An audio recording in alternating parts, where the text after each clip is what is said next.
I don't even know what to play to start this off. Um, because I typically don't do sad music and whatnot.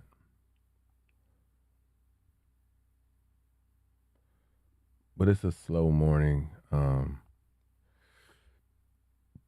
It's you know, it's a crazy morning, y'all.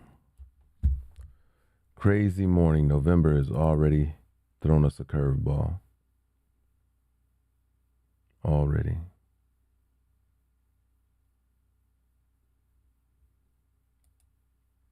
Can I play that? Will that go through? It's been a horrible morning, man. Woke up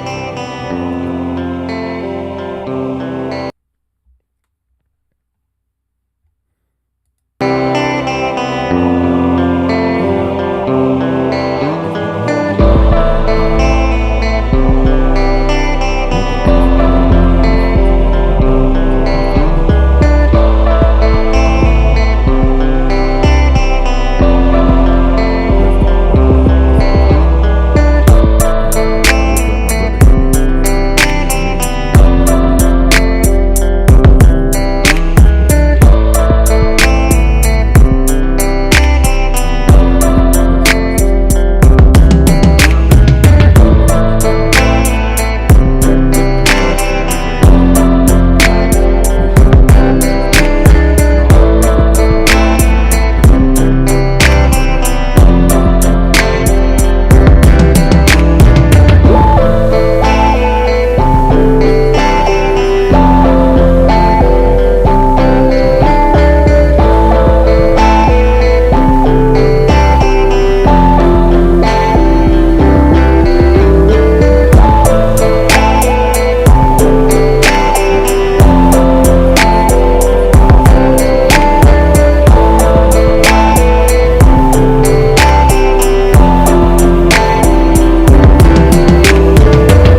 It's wisdom.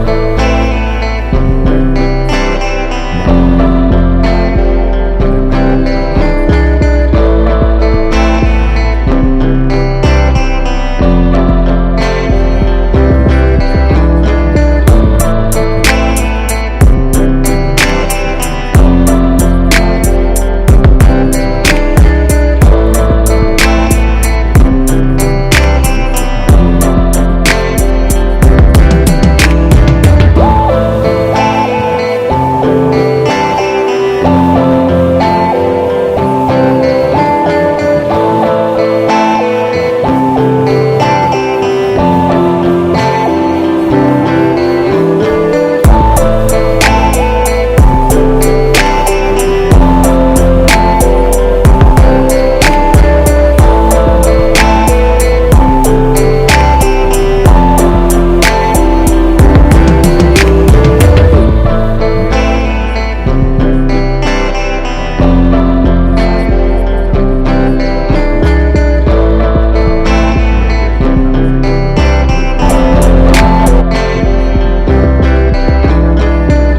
a.m. This really does speak to my condolences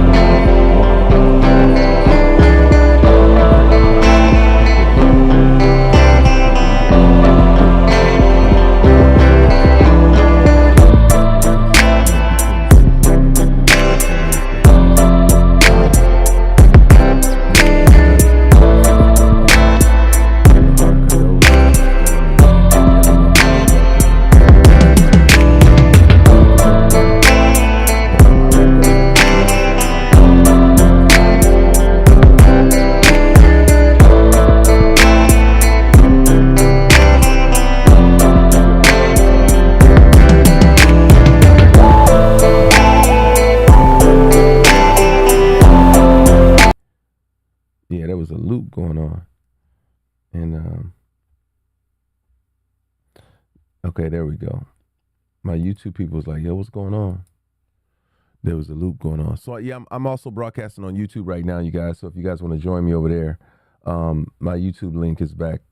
Is we're rocking and rolling. But I was trying to play something so y'all could hear. I just didn't want the dry air over there, man. Hey, I'm good. My Carlos said I can drink it starting tomorrow. That's what's up, Tanya. Why is anyone shocked? The lyrics that don't have any respect for life. So there goes. See the. Well, I think that it's not so much as you know, Marcus. I understand where you're coming from. Marcus is saying art imitates life. You know what I'm saying? He's saying that you know, if you talk about, you know, that. Yeah. Good morning, Letitia. She said it's so sad how we're losing our hip hop community. Um, yeah, Marcus has a point, right? That we have to be mindful of what we say. Uh, we have to be mindful of what we say, and how we do it. Yeah, Phyllis, it'd have to be a little bit later, but yeah, I'll do it.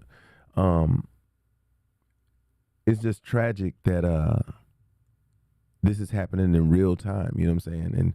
And people are seeing this. Yeah.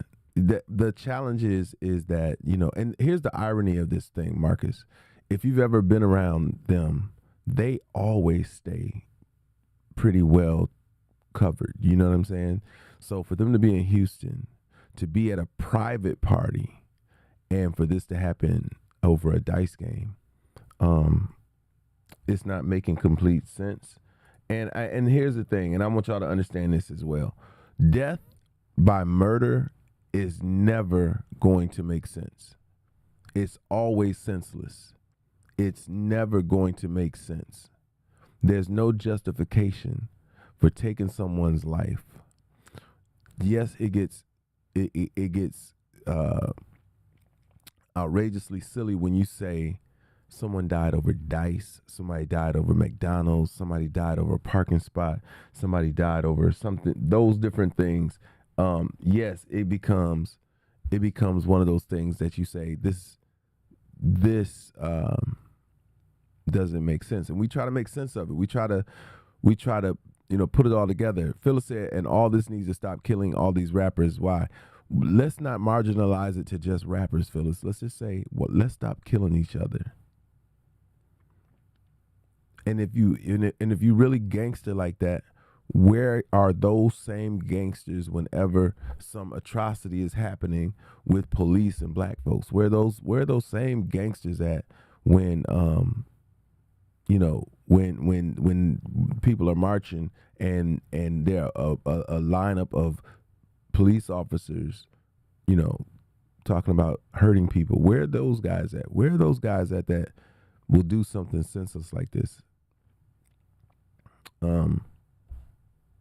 28 years old, 28 years young, wildly successful, and took his last breath last night. Yeah, that's the right emoji, Sonny. These kids aren't making it to 30. They're just getting past 25. Successful. Listen, at the top of the food chain when it comes to their craft and their gift. So what is the resolve? Is that you don't go anywhere anymore? Is the resolve that you don't frequent places? The opening question that I will have is, where was security? Where was his security? If it's 2 Migos, then it's 4 security guards. And then nobody gets close enough, no matter what the activity is. Nobody gets close enough that isn't patted down, that isn't, you know, that place should have been secured. And I think that's why they kind of prefaced it by saying he got shot outside of the event. Well, I expect that they should be bringing somebody to justice unless somebody walked up with a ski mask. And even then, Houston has surveillance cameras. I'm just waiting to hear and understand who is going to be held accountable. That's the only saving grace, if there's any. Definite death is just so final in these situations. Like, there is no justice. I don't know what anybody, when people say, yeah, let's bring them to justice. Ain't no justice when you take somebody's life. There is no justice. And I can tell you, I'm going to tell you straight up, if there is no justice, ain't going to be no peace. And even the street justice that could happen, that would normally happen, it won't even suffice. It will not fill the void that these people have created. Like, I don't know why people have to look at this thing, man, dead on in the face. It doesn't change anything. It's a vicious cycle that is just beginning, and it's beginning from, when you have people with resources, when he's responsible for certain people's lives not becoming looking good. I hear you. People are becoming so insensitive to the value of life. This is what the government wants. They've already planted that seed many years ago. Looking good. Yeah, I mean, we are, Kenny, you're absolutely right. You put a covenant over your family so that as they move and ebb and flow throughout life, that they're covered. Why? What did he do that the person's so bad to die? There'll be no justification for it, Phyllis. But he was playing. They weren't in New Orleans. It was Tanja. I thought it was Houston. Houston, and they were playing. It was a dice game, and I can't even listen. What can you say or do during a dice game that would cause somebody to want to shoot you? Usually, it's from a coward. And somebody who owes the person playing dice. They either owe them money and see this as the only way of getting out of not paying them. Which then that's just as stupid, because now you got a bounty on your head of people.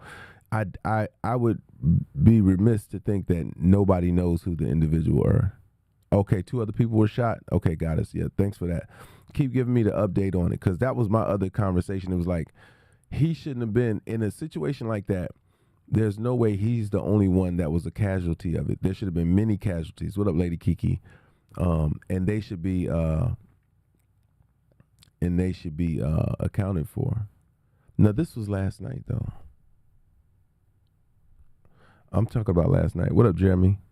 At the gym, tuning in. Much love. That's what's up. That's Jeremy on YouTube. Yo, the video on YouTube is a little bit different. You guys can check me out over there. It hurts me because I have 2 black sons and our men are being wiped out. It has to stop. Absolutely. Absolutely. The challenge for black parents raising black sons and black daughters is it's always been a threat against especially black men and black women, because we come as a set. We go together. So in this situation, we're doing the devil's work. Where was the real security? No homies with the guns, off-duty cops. Yeah, no, Jeremy, they were out of state, so it's not hard. There's no way that they should ever move without security. I don't care there is no way. There are no real tough guys in the music industry. There are no real tough guys. When you become successful, you are no longer tough. You have too much to lose. You have liabilities. So you can't be tough anymore. Yeah, Angela was supposed to be over the dice game. Jarrell, who is their manager, who was there on the scene, called his mom. His mom is like, I've known his mom his whole life. You know what I'm saying? I've known his mom since he was born, and they used to stay with my brother, and. No, they said there was only 2 security guards in the area, Jeremy. But there should have been security at the party, but more so there should have been security covering him. I can't have fun anymore because people take it too far and ends up in somebody getting killed.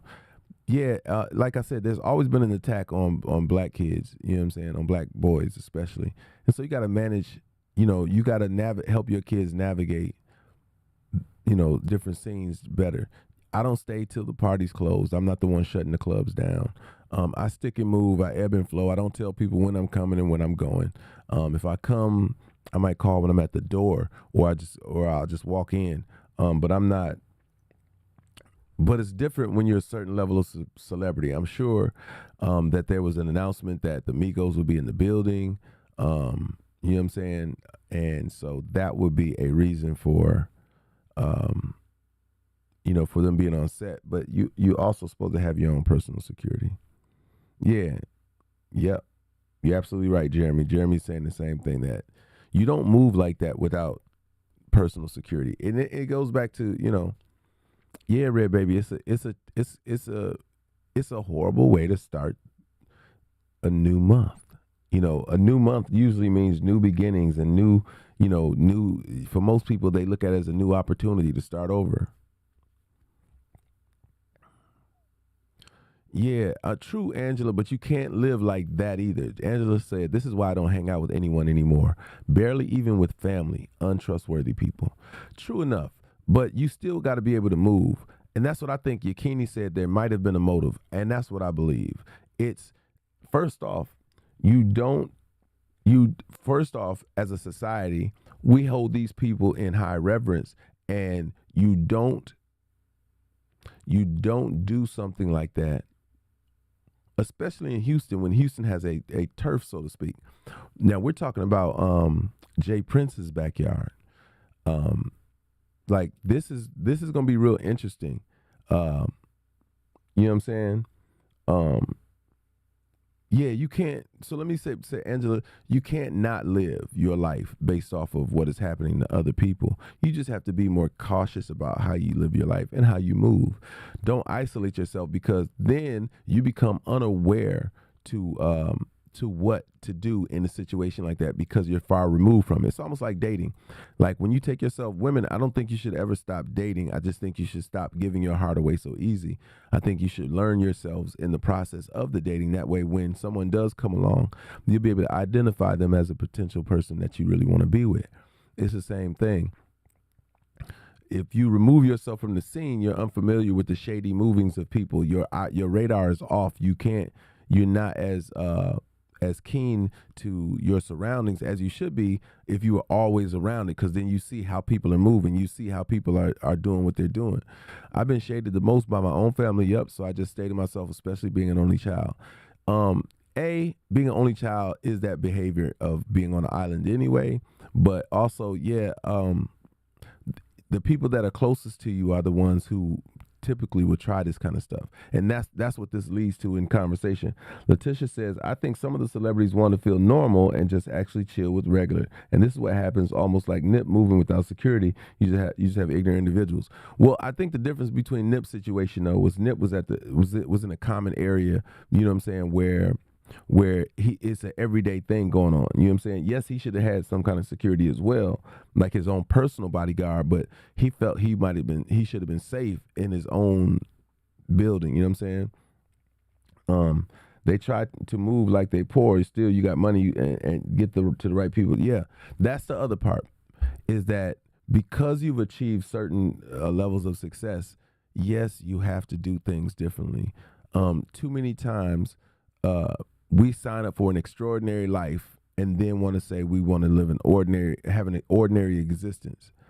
Um, you know, uh, user said females don't want no softy dude. That's why they choose up bad boys. You don't have to be. That's to me. That's not the definition, right?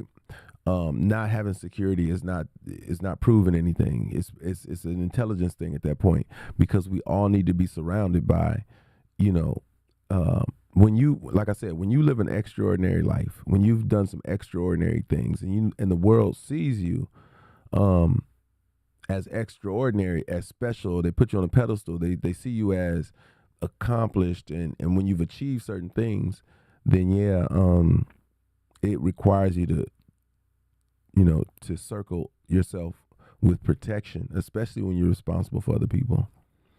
And yeah, the people closest to you are the only ones who typically try stuff like that because they have access. So, do you decrease your circle? I mean, you got people who are very real. Uh, what up, Maria? She said, death discriminates against nobody. Yet my son was murdered. 6/1/19. I'm so sorry to hear that. Yeah, it doesn't. You're absolutely right. Jealousy is a demon. Envy is his date. You know what I'm saying? They come together. But in these situations, um, you have to be paranoid. Paranoid keeps people alive. Paranoid gives you a shot at, survival in those situations. When I go out, I check out my whole area around me, and then I move around pretty sporadically, because I don't want to be in a situation where somebody can plan or plot or time or expect. You know what I'm saying?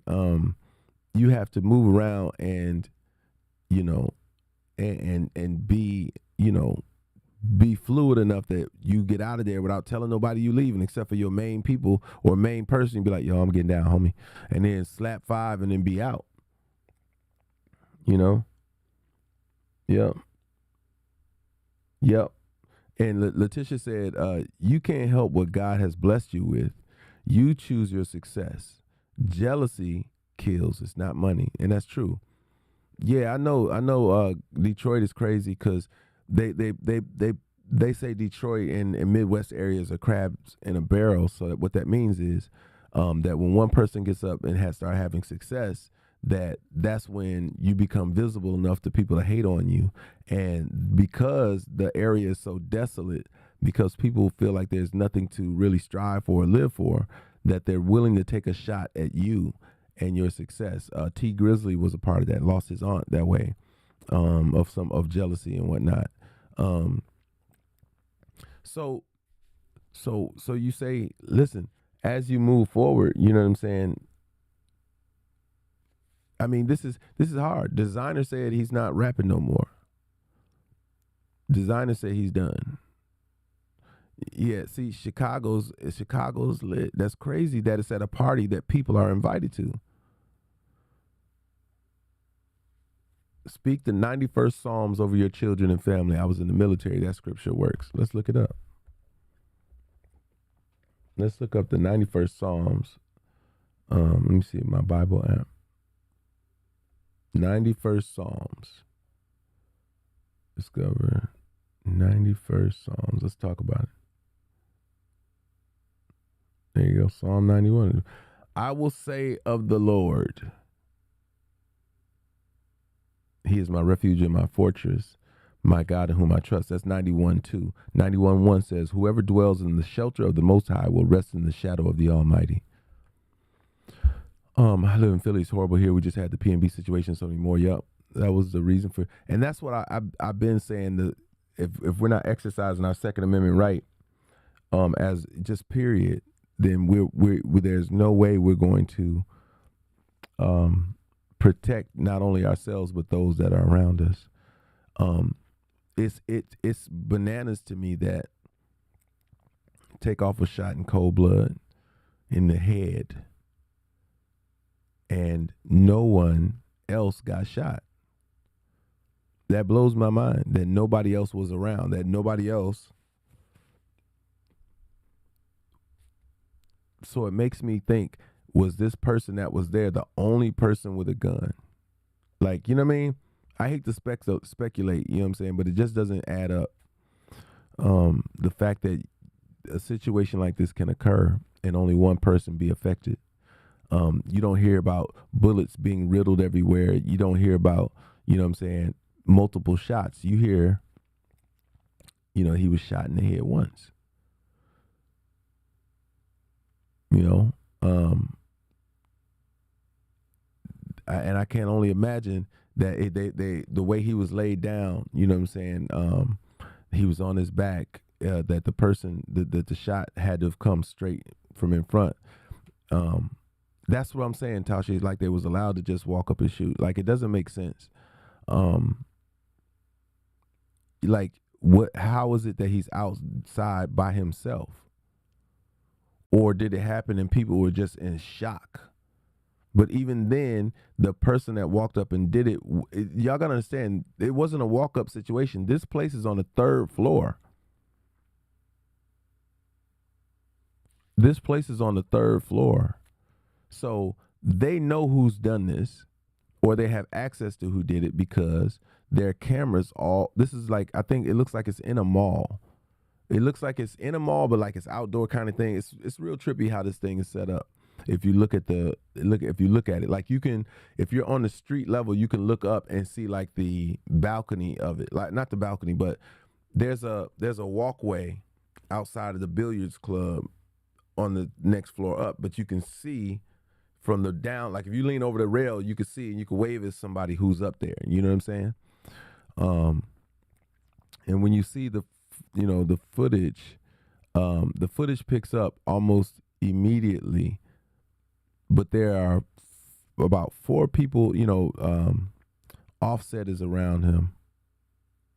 No, Quavo Quavo is right there with him and a few other people, and then there are people that like patrons from the club that are kind of outside. So it would lead you to believe that somebody knows, somebody knows what exactly happened. Like if you look at the scene, somebody absolutely knows what happened. And it's unfortunate because we live in a don't snitch community, but and I would rather someone snitch and allow the prison to take care of this situation because it's already filled with people who've done and crimes and been convicted of it versus bringing somebody else into the mix. I said this the other day, right? But I was thinking about something else. So I said we are a community of people who give 2-for-1s. We give 2-for-1s, meaning, and I preface this. I had a conversation. Somebody sent me the video of Charlamagne the God. Charlamagne the God has said exactly what Kanye West has said. Many years before on Vlad TV. So Kanye West, is getting charged with saying anti-Semitic things. But Charlamagne the God said the exact same thing. The exact same thing many moons before Kanye did. Then when Kanye said it, he went on and said the Breakfast Club stuff that he said, admonishing Kanye, telling him he getting what he deserves, that kind of thing. So when people brought up the Charlamagne the God thing, that made me think Charlamagne the God is, if everything works in concert, he's going to be villainized the same way that Kanye was, right? So now his career, his livelihood is in jeopardy, just like it's about 10%. Yep, is in jeopardy, like Kanye's was. So if it is, then we're giving out 2-for-1s, meaning this situation, no matter how it turns out now, we've lost one person. We're going to lose a second one to either jail or death. One instance, 2 people, 2-for-1s. We're always giving out 2-for-1s. Tashi said, look at the Kyrie mess. I haven't dove into the Kyrie mess yet. I'm actually an advocate and a fan of Kyrie Irving's for his stand. Kyrie also is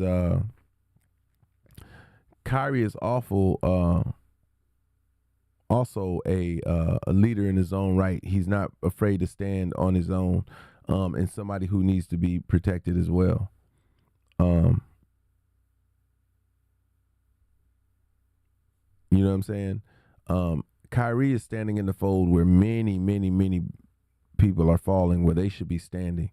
I hate that nobody really supported Kyrie during his I'm not taking a vaccine. And if you look at New York right now, New York is, I wonder if they're going to give Kyrie back pay, because New York has just issued that they're giving back pay to all those people who got fired for being unvaccinated. I wonder if he's now going to receive all that money that they took away. Yeah. I really want to look into that. I really want to raise that in a tweet or a comment. I want to put that out there.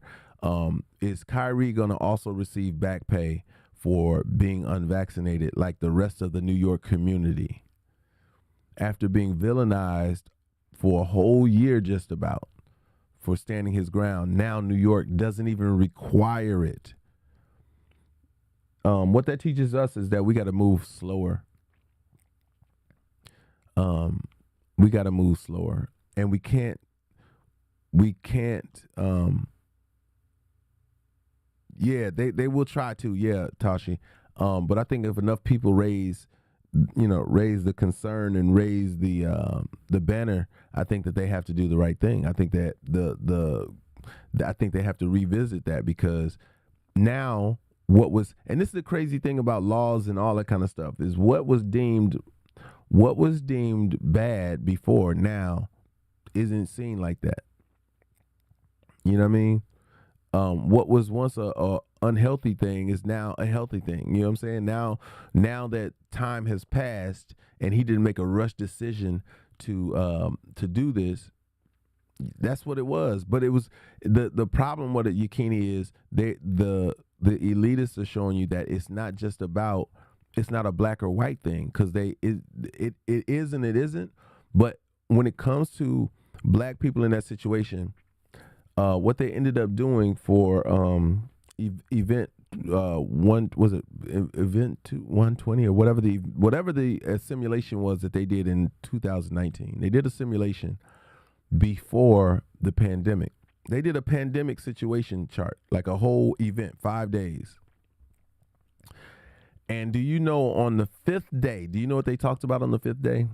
They talked about how to convince the black people to take it, because they would be the most resistant. How to get the black people to believe in this pandemic, because they're going to be the hardest ones to convince. Why is that? Because we don't have the same kind of trust that other nationalities do. Why should we? When we're still the ones standing outside of the White House asking for reparations, when every other ethnic group that has been involved in the United States has received reparations. I said this. Okay, so y'all do know that I'm advocating this. I'm advocating for, you have 3 months right now, 3 months to get things sorted out so that you can do a blackout the whole month. I'm asking for the whole month of a blackout of, and this is white folks and black folks alike, a whole month of, what up, Teray? A whole month of only buying and spending the corner on the black dollar in the black community. That's it. White people, Indian people, Asian people, all ethnic groups spend black. But I'm saying especially black people spend that black dollar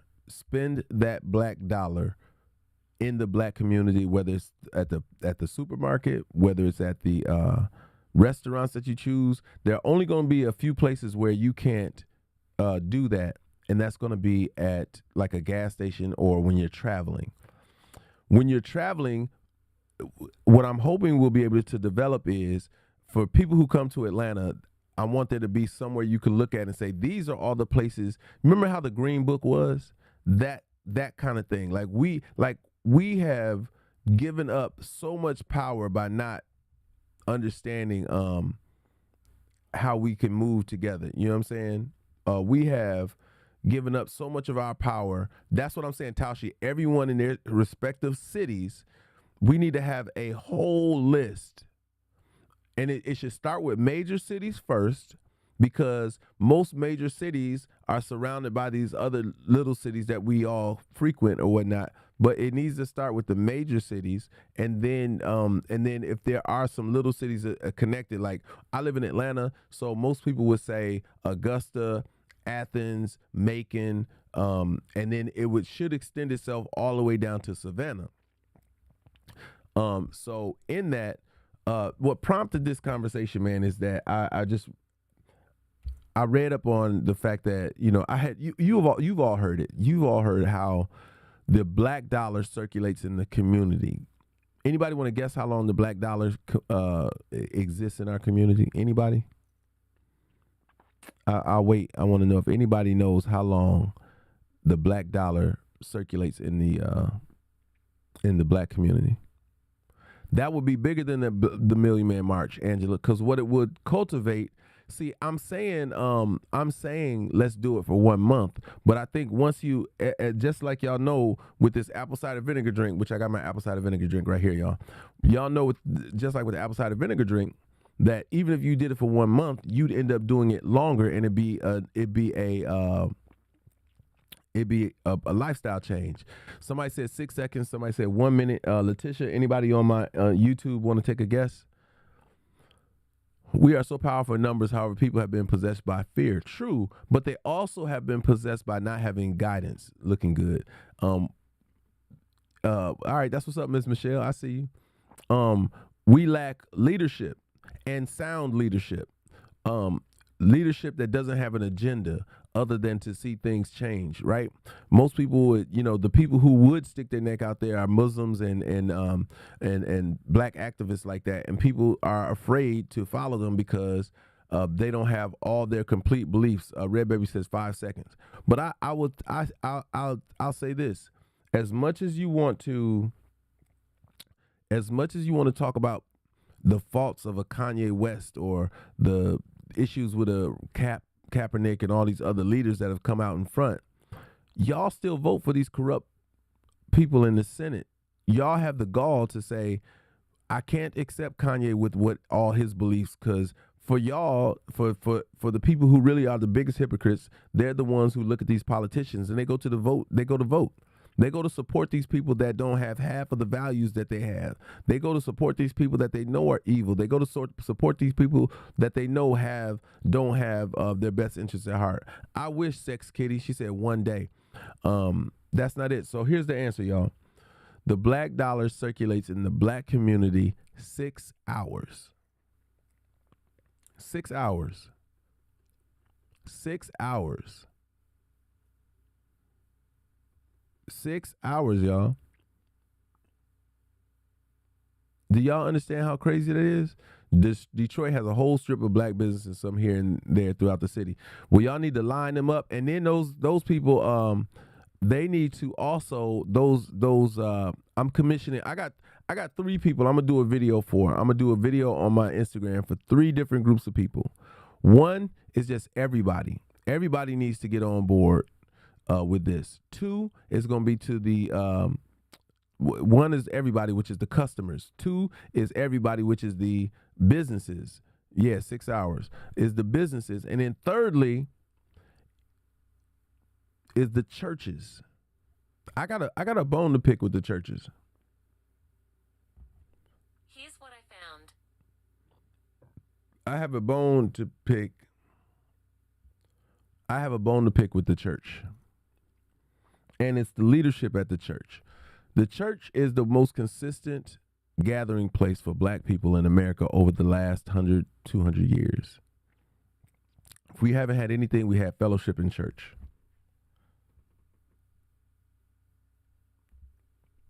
We've always had that. We've always had the wherewithal to be together in that sense.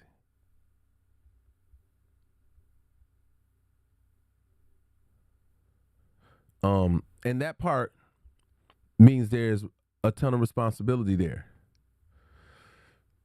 Yeah, we need a black supermarket. We need that's why you got to go to the farmers market, Teray. A lot of times these people can't put a brick and mortar up, so you got to go to the farmers market on a Saturday on the weekend and then get what you need for the week and develop a relationship with these farmers so that you can you know what I'm saying? So you can support their businesses. And hopefully one day if we support them enough, they will be able to open up like a shop maybe 3 times a week. You know, they could do a farmer's market and then 5 times a week. And then to get to the point where they say we're able to establish ourselves and open up a small business so you guys can support. If you live here in Tulsa, they're trying to rebuild after the massacre. Yep, it's the best place to circulate your money within that strip. We visited about years ago. Yeah, and the I think it's important that they do that as a landmark of where this success has happened for black people when it comes to retail and marketing and all that kind of stuff. I think that that Black Wall Street, there should be a Black Wall Street everywhere. And then we'll watch how the dollar circulates in that area, and it should make it grow. If we support this initiative, we should be making a whole lot more entrepreneurs. We should be making a whole lot of businesses flourish where they can grow in size and then grow in positioning. You know what I'm saying? They could be more segments of the community, and not only just our community, but spread that community out to other nationalities to spend their. See, what I've watched is I can go anywhere around me and find other nationalities making money from every other person's dollar. I can't do that in the black community. The black community has an Asian person there. It has a Hispanic or a Middle Eastern person there governing the black dollar. And you know they don't spend it. They don't spend it there. They take that money and they put it back into their places. They take the money that we give them and they parse it. They spend it and share it amongst the people who look like them. And our excuse is we don't know where these places are at. You should drive 10 miles or more to find that place. I Google black-owned supermarkets. It's less than 10. That's dope. I mean, I thought you was about to say it's less than 10 minutes away. It's less than 10, and that's why farmer markets are what they are. Now, I'm not even mad at that because the farmers markets just mean that they're bringing more fresh foods to the table, which is what you want anyways. Yakini said, my daughter started the business at 16. She is a digital artist. Blacks don't support at all. It's sad. So Yakini, with that, the key to any of the successes that we have as black people is consistency and then ingenuity. We have to find ways to present our, unfortunately, and I can't even say unfortunately, every community has to do this, but you have to find a creative way to introduce these things and show that you're not going anywhere, whether they support you or not. You're going to have to find a way to introduce this stuff and do some partnerships and some collaborations, but by any means necessary, you have to get your recipe, so to speak, out there. And the only way you're going to be able to do that is also introducing it in places and spaces that don't support it. That currently don't even know she exists. Sometimes when we're trying to bring something new to the market, we have in our mind who we think it should be for, and we stay stuck on that. And what happens is we miss an opportunity to introduce it to other people. Letitia says, yes, the Indian culture is the best at keeping their money within their culture. They always want a deal. So let me tell y'all, I'm sorry, I left y'all hanging. I told y'all only 6 hours. So the next one up from us, the next community up from us is white people. And white people keep the dollar in their community 17 days. That's what's the next closest to us. 17 days they circulate the dollar. Then above them is the Jewish community at 19 days. Not much of a difference. Do y'all have any idea who circulates their dollar the longest? Do y'all have any idea? Y'all type it in. Y'all type in what community y'all think circulates their dollar the most, and share the live on TikTok if you can.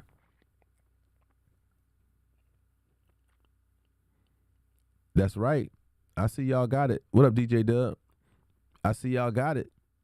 We're not gonna say Chinese or Japanese. We're just gonna say the Asian community.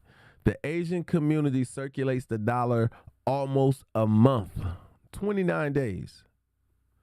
29 days. Do you know what can happen in 29 days of circulating your dollar? You can create new entrepreneurs. You can up your credit score. You can establish a new opportunity for a business. You can get a loan. You can do you understand? When you're sitting on the bank, you can make so many adjustments. Do you get it? You can do so much. They have their own banking institutions. True story. But you can do that when you're holding the money for 29 days. Like you can have your own banks. You can create your own loans. You can govern your own people because you're holding the bank. You got the money to do it. And the chances of it not supporting itself are slim to none because it's going to come right back. So if every month, right, we got 30 to 31 days. There are only 2 days that money might leave their community, but it comes right back and stays and hangs out for 29 days. Come on, man. 29 days compared to 6 hours. That's what we're up against. So I propose, and you got 3 months from today, 3 months to prepare. I need y'all to share that. I need y'all to tell each other. So I posted it on my Instagram. Y'all find a way to screenshot it or whatever. Like if y'all want to repost something that I put on Instagram and it won't let you directly share it to any other site, here's the hack. Make sure you tag me though. Is swipe down on your phone and press screen record, then go to my video, record the video, stop the screen recording, go to your photo app, and then trim it. So it's just the beginning and the end, but make sure you tag me in it when you do it. That's a hack to whenever you want to repost something that you can't forward or whatever. If you do it on TikTok, you're going to have some of the writing on the side, but I don't think people mind that if the message is really, really dope. You know what I'm saying? But that's how you repost. I'll give y'all some tips and tricks on how to do all that kind of stuff, but That's how I get around it sometimes when I want to post something and people be trying to play games, and make it unrepostable and all that. Be like, nah, I think this needs to be seen or heard. But with that in mind, y'all also have to tell people, man. Y'all also got to share these things. Like I'm having a challenge having people share the live, so I'm not very confident that we're gonna even be able to share the message. I asked people to share the live with 35 people in here. I said just share the live, and like 2 people shared it. I'm grateful for the 2 people that shared it. I'm grateful for that. The sharing of it allows you to admonish yourself from having to say what I'm saying right now. Because if you invite somebody in here that you know and they come, then I'm saying what they need to hear. And so you don't have to. But it's like I said, I went on this conversation last night on my Instagram channel. So my Instagram channel absolutely has this conversation and I was going off last night. Like if you want to watch something, if you want to tune into something where I was on fire, watch that. And I don't usually post to Instagram. Instagram, I really only post to YouTube rewatchable material. You know what I'm saying? Um, yeah, when I went to share, some election stuff came up. That's crazy. Oh no, no. So hold on. The story is coming in a little bit differently. My brother just hit me. Hold on, let me look. Let me look and see what my brother just told me. Regarding Quavo. Regarding Takeoff. My brother said he was sitting off on a bench and stood up and got hit by a stray bullet. Quavo and some folks he was shooting dice with apparently got into it and guns came out and folks started shooting. Oh wow. So it really wasn't due to Takeoff. Takeoff was a casualty. Wow. Wow, that's unfortunate. And that's the challenge, man. Uh I just don't understand why you pull like it just doesn't. Again, I don't make a habit of trying to make things that don't make sense make sense. So I'm gonna leave that alone. The easiest business to start right now is a nutrition smoothie shop. Started within a great area. They are booming right now. Thanks for sharing, Letitia. Yeah, I appreciate that. Nah, he wasn't a target, Diana. He was. He was. He said it was a stray bullet, and that was my brother calling. And if my brother's telling me this, I told y'all. So I told y'all the Migos manager and his mom used to stay with my brother. I've known him, like I said. Um,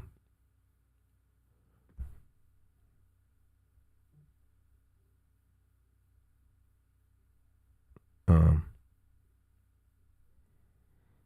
Give me 1 second, y'all. So yeah, it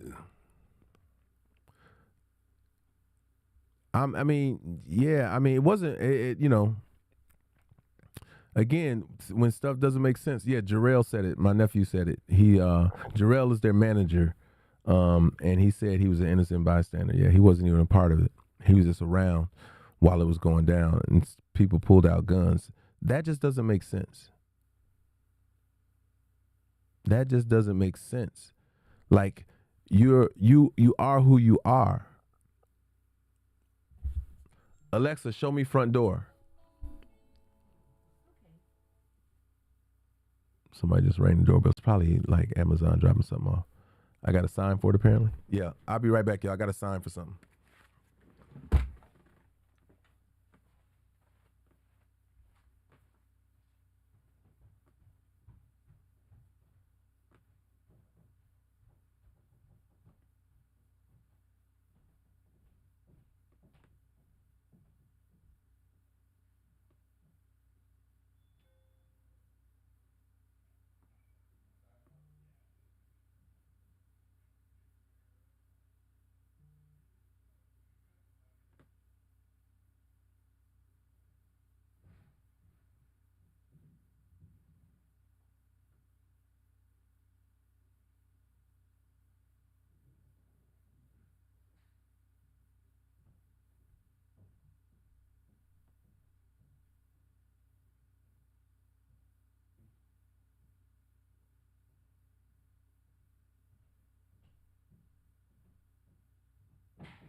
I know, right? My bad.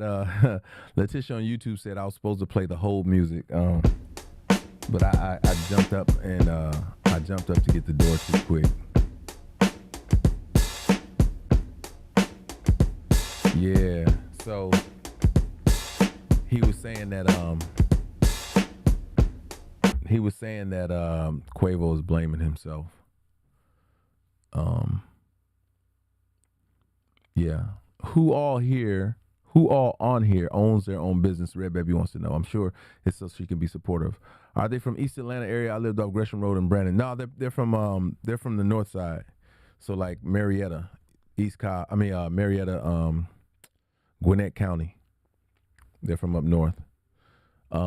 Red Baby, it says she's in Charlotte, North Carolina. So if y'all got and that's the other part, right? Is posting our businesses and whatnot, but allowing people to know where they can go and be supportive at. It's 11 o'clock. It's a little bit after 11. I'm about to drink my apple cider vinegar drink. I said I was gonna do it at 11, but then I had to just jump up real quick. It's a little bit chilled because, like I said, in order to preserve it, once you make it, what kind of business too, Yakini? Y'all should. I know your daughter has an art business. If you guys have a website, that'd be helpful to post or whatnot. But you can include that when people are asking questions. Jordan says she owns Bronze Brows in Augusta, GA. These things need to be coupled in a list of, like, there needs to be food, grocery store, restaurants, retail, beauty and hair and hair and beauty care. It needs to be itemized so people know where to go. And there needs to be a listing of it, because if you don't know where to go, it's nobody's fault but the advertisers. To me, it's nobody's fault but the business's fault if people don't know who or where you are. You know,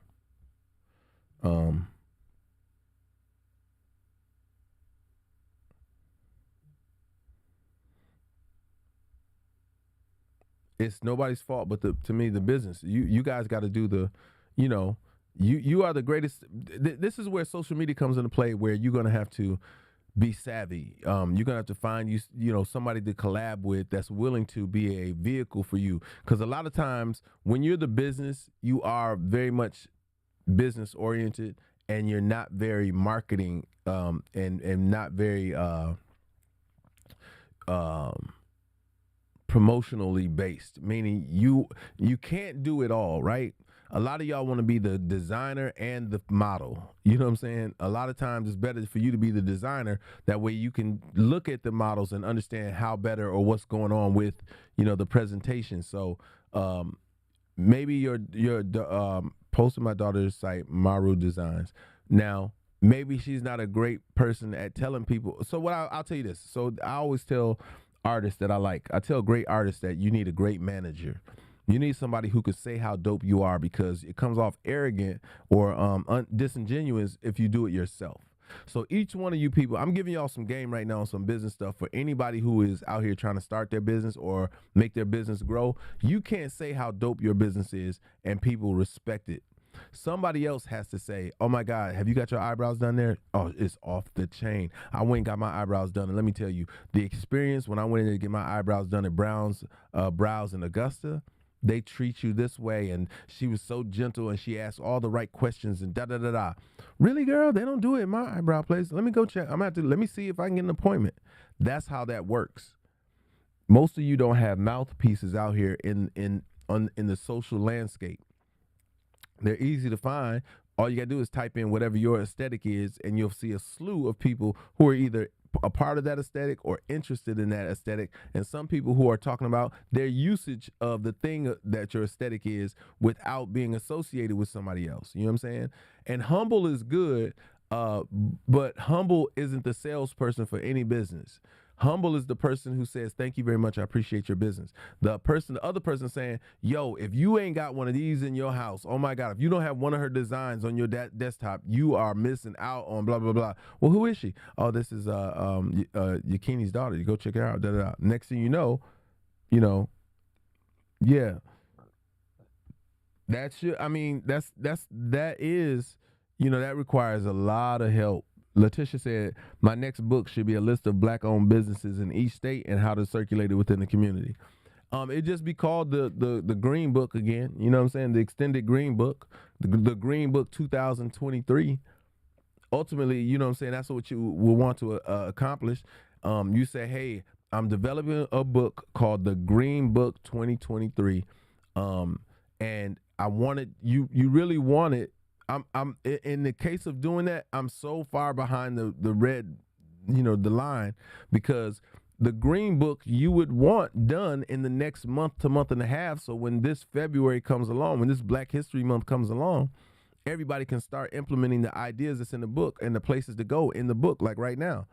But to culminate all the information and then set it up in book format and that all that kind of stuff is, what I'm saying, it could be, this is when you hire some other people, though. Honestly, this is when you obtain all the information and you go on Fiverr and say, hey, listen, I need this to be like a phone book. I need you to make these listings relevant. I need these listings to look like this, and then have them associated by by their aesthetic. I'm getting more information. Let me see.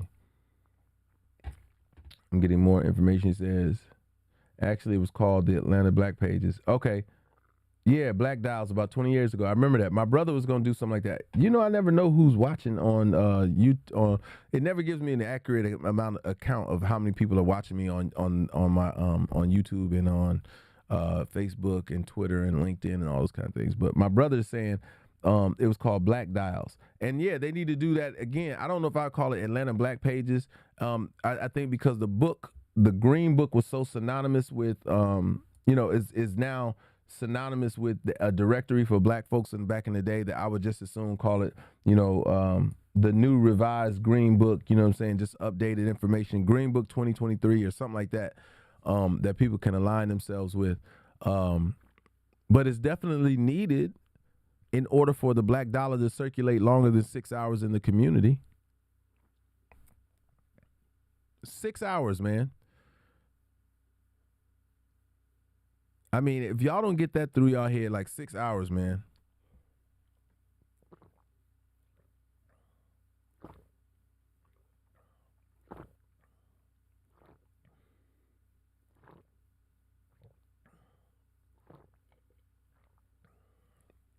There we go. 6 hours. It is 11:11, you guys. November 1st, Tuesday, November 1st, 60 degrees here in Atlanta, Georgia.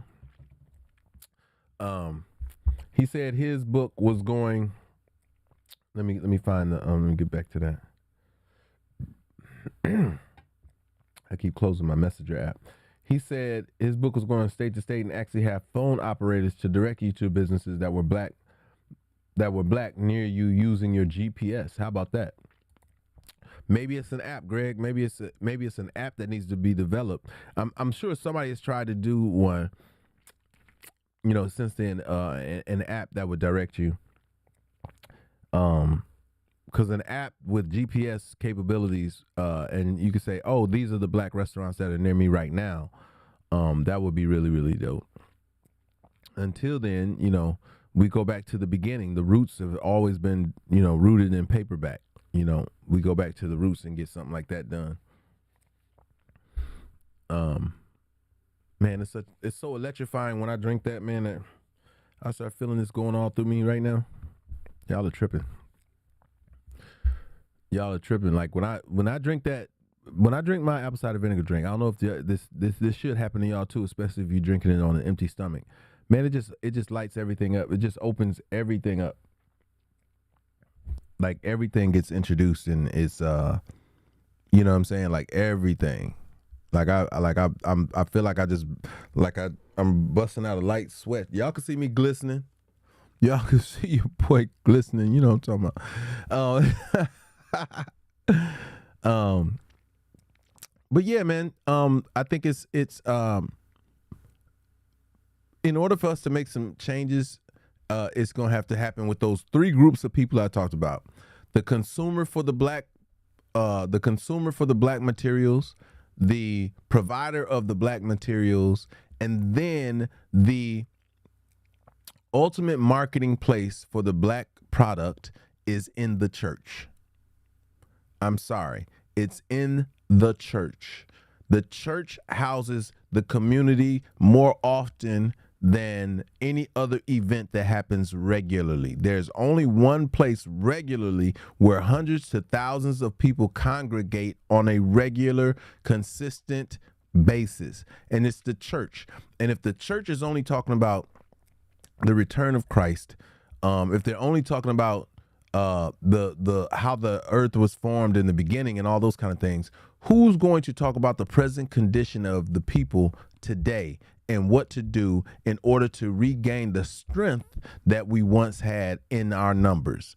If the church isn't communicating about the Second Amendment, if the church isn't communicating about changing laws, if the church isn't communicating about circulating the dollar, I don't know what their purpose and position is in today's community. The church is, if the conversation was built right, the church would be communicating that God has given you the strength and the wherewithal to know what to do and how to do it with what you have. And if you don't have it, I'm the messenger to help you understand how to navigate the landscape of this world and this life that you're in to stay righteous, but also stay effective.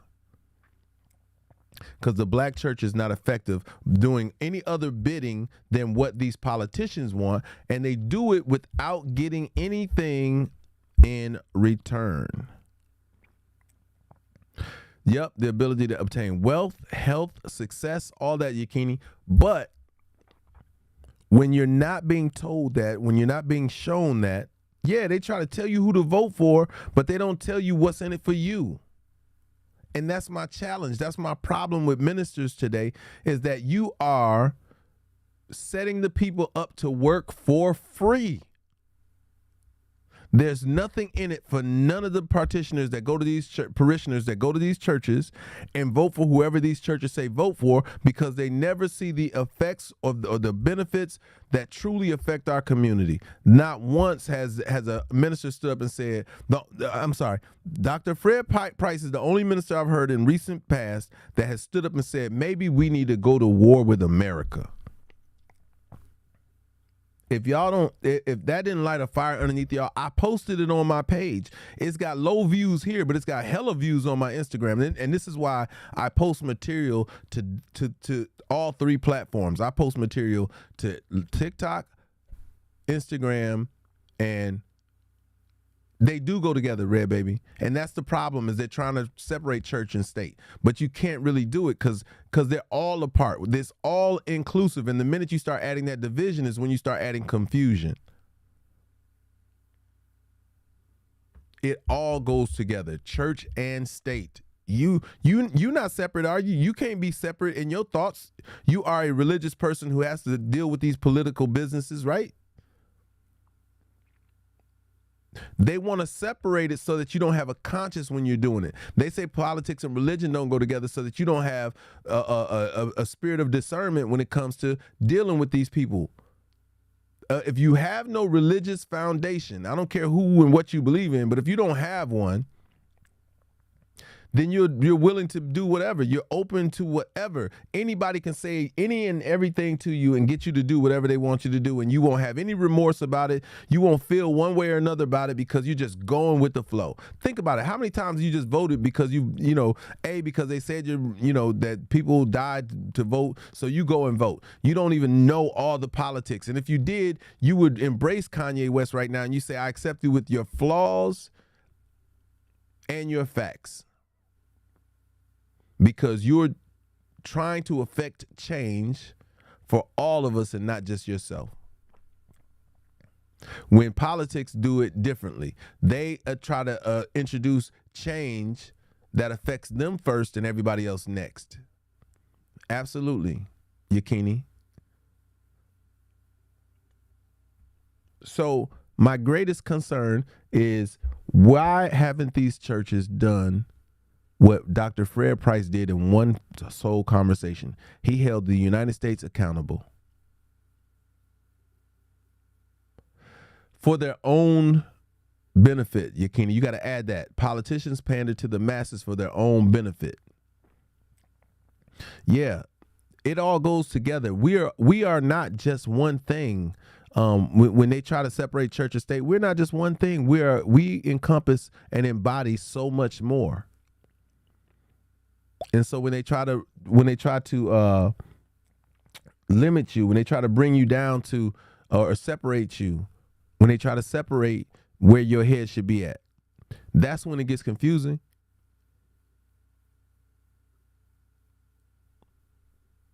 So we just need to fix it.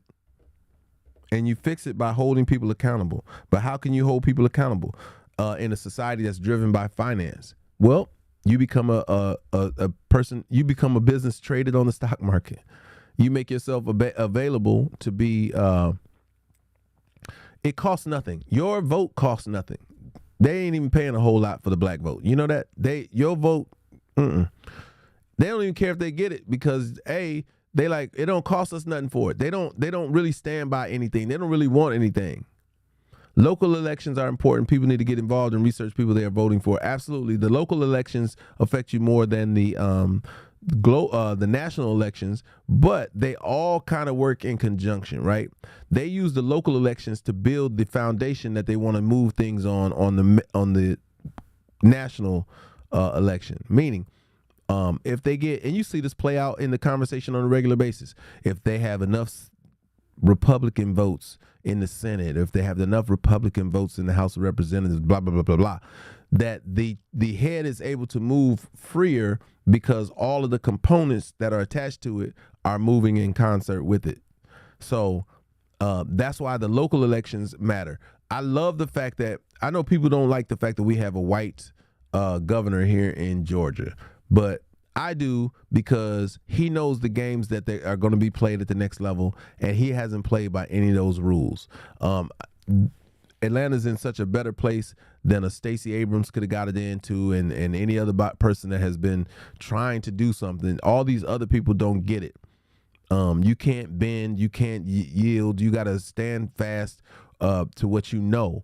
And a lot of times those people are having, like I said, same with Kanye West, they be having these conversations behind closed doors that we're not privy to, that we're not able to have or hear.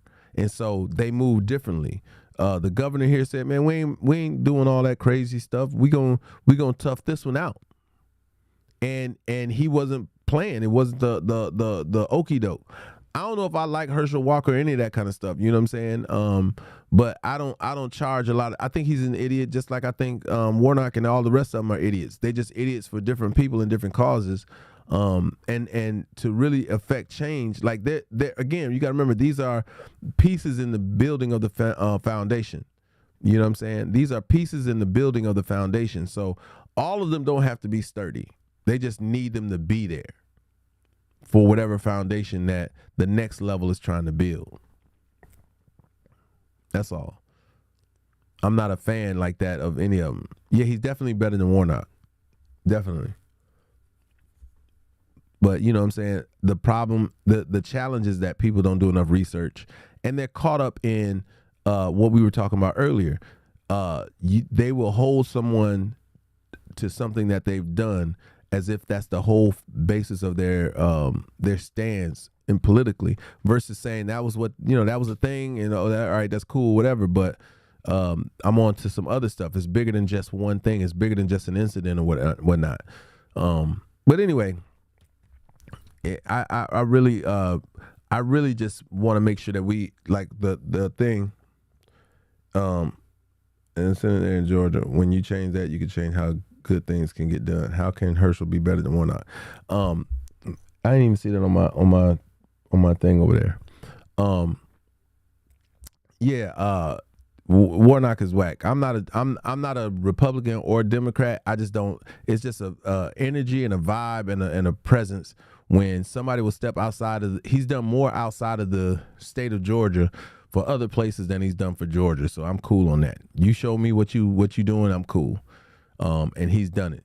And his alliance with Biden is horrific, because I can't stand what's going on with the head of the country. It's the most horrible, horrific display of leadership that I've seen in the past 20 years.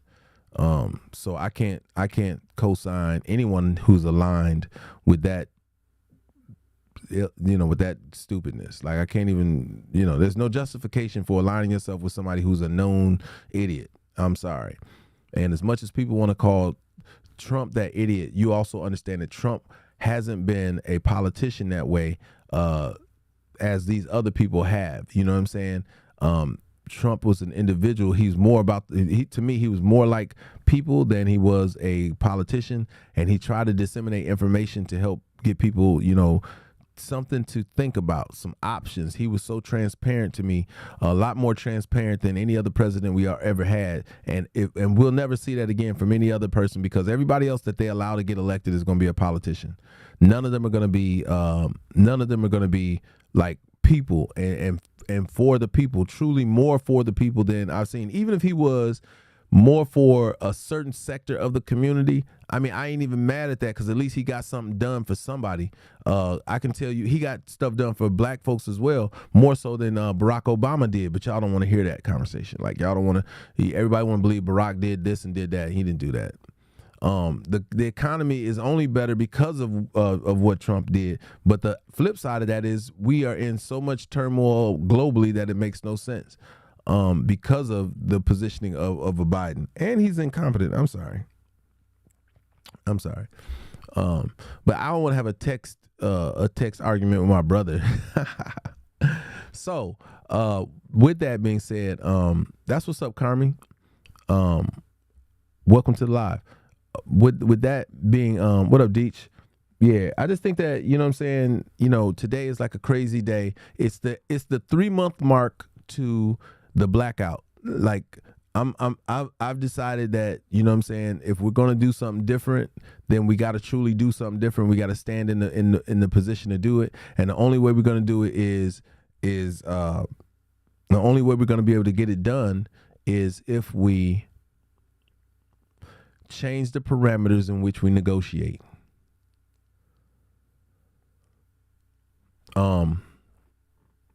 No, he said you must have forgot Trump take the economy after he inherited a booming economy. Who got the economy booming? I guess you're about to say that Barack Obama got the economy booming. What up, Domified?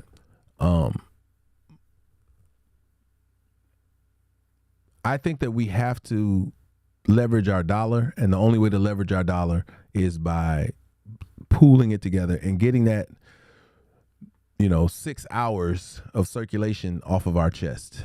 We don't even have a day. Our dollar doesn't circulate in our community, not even a day.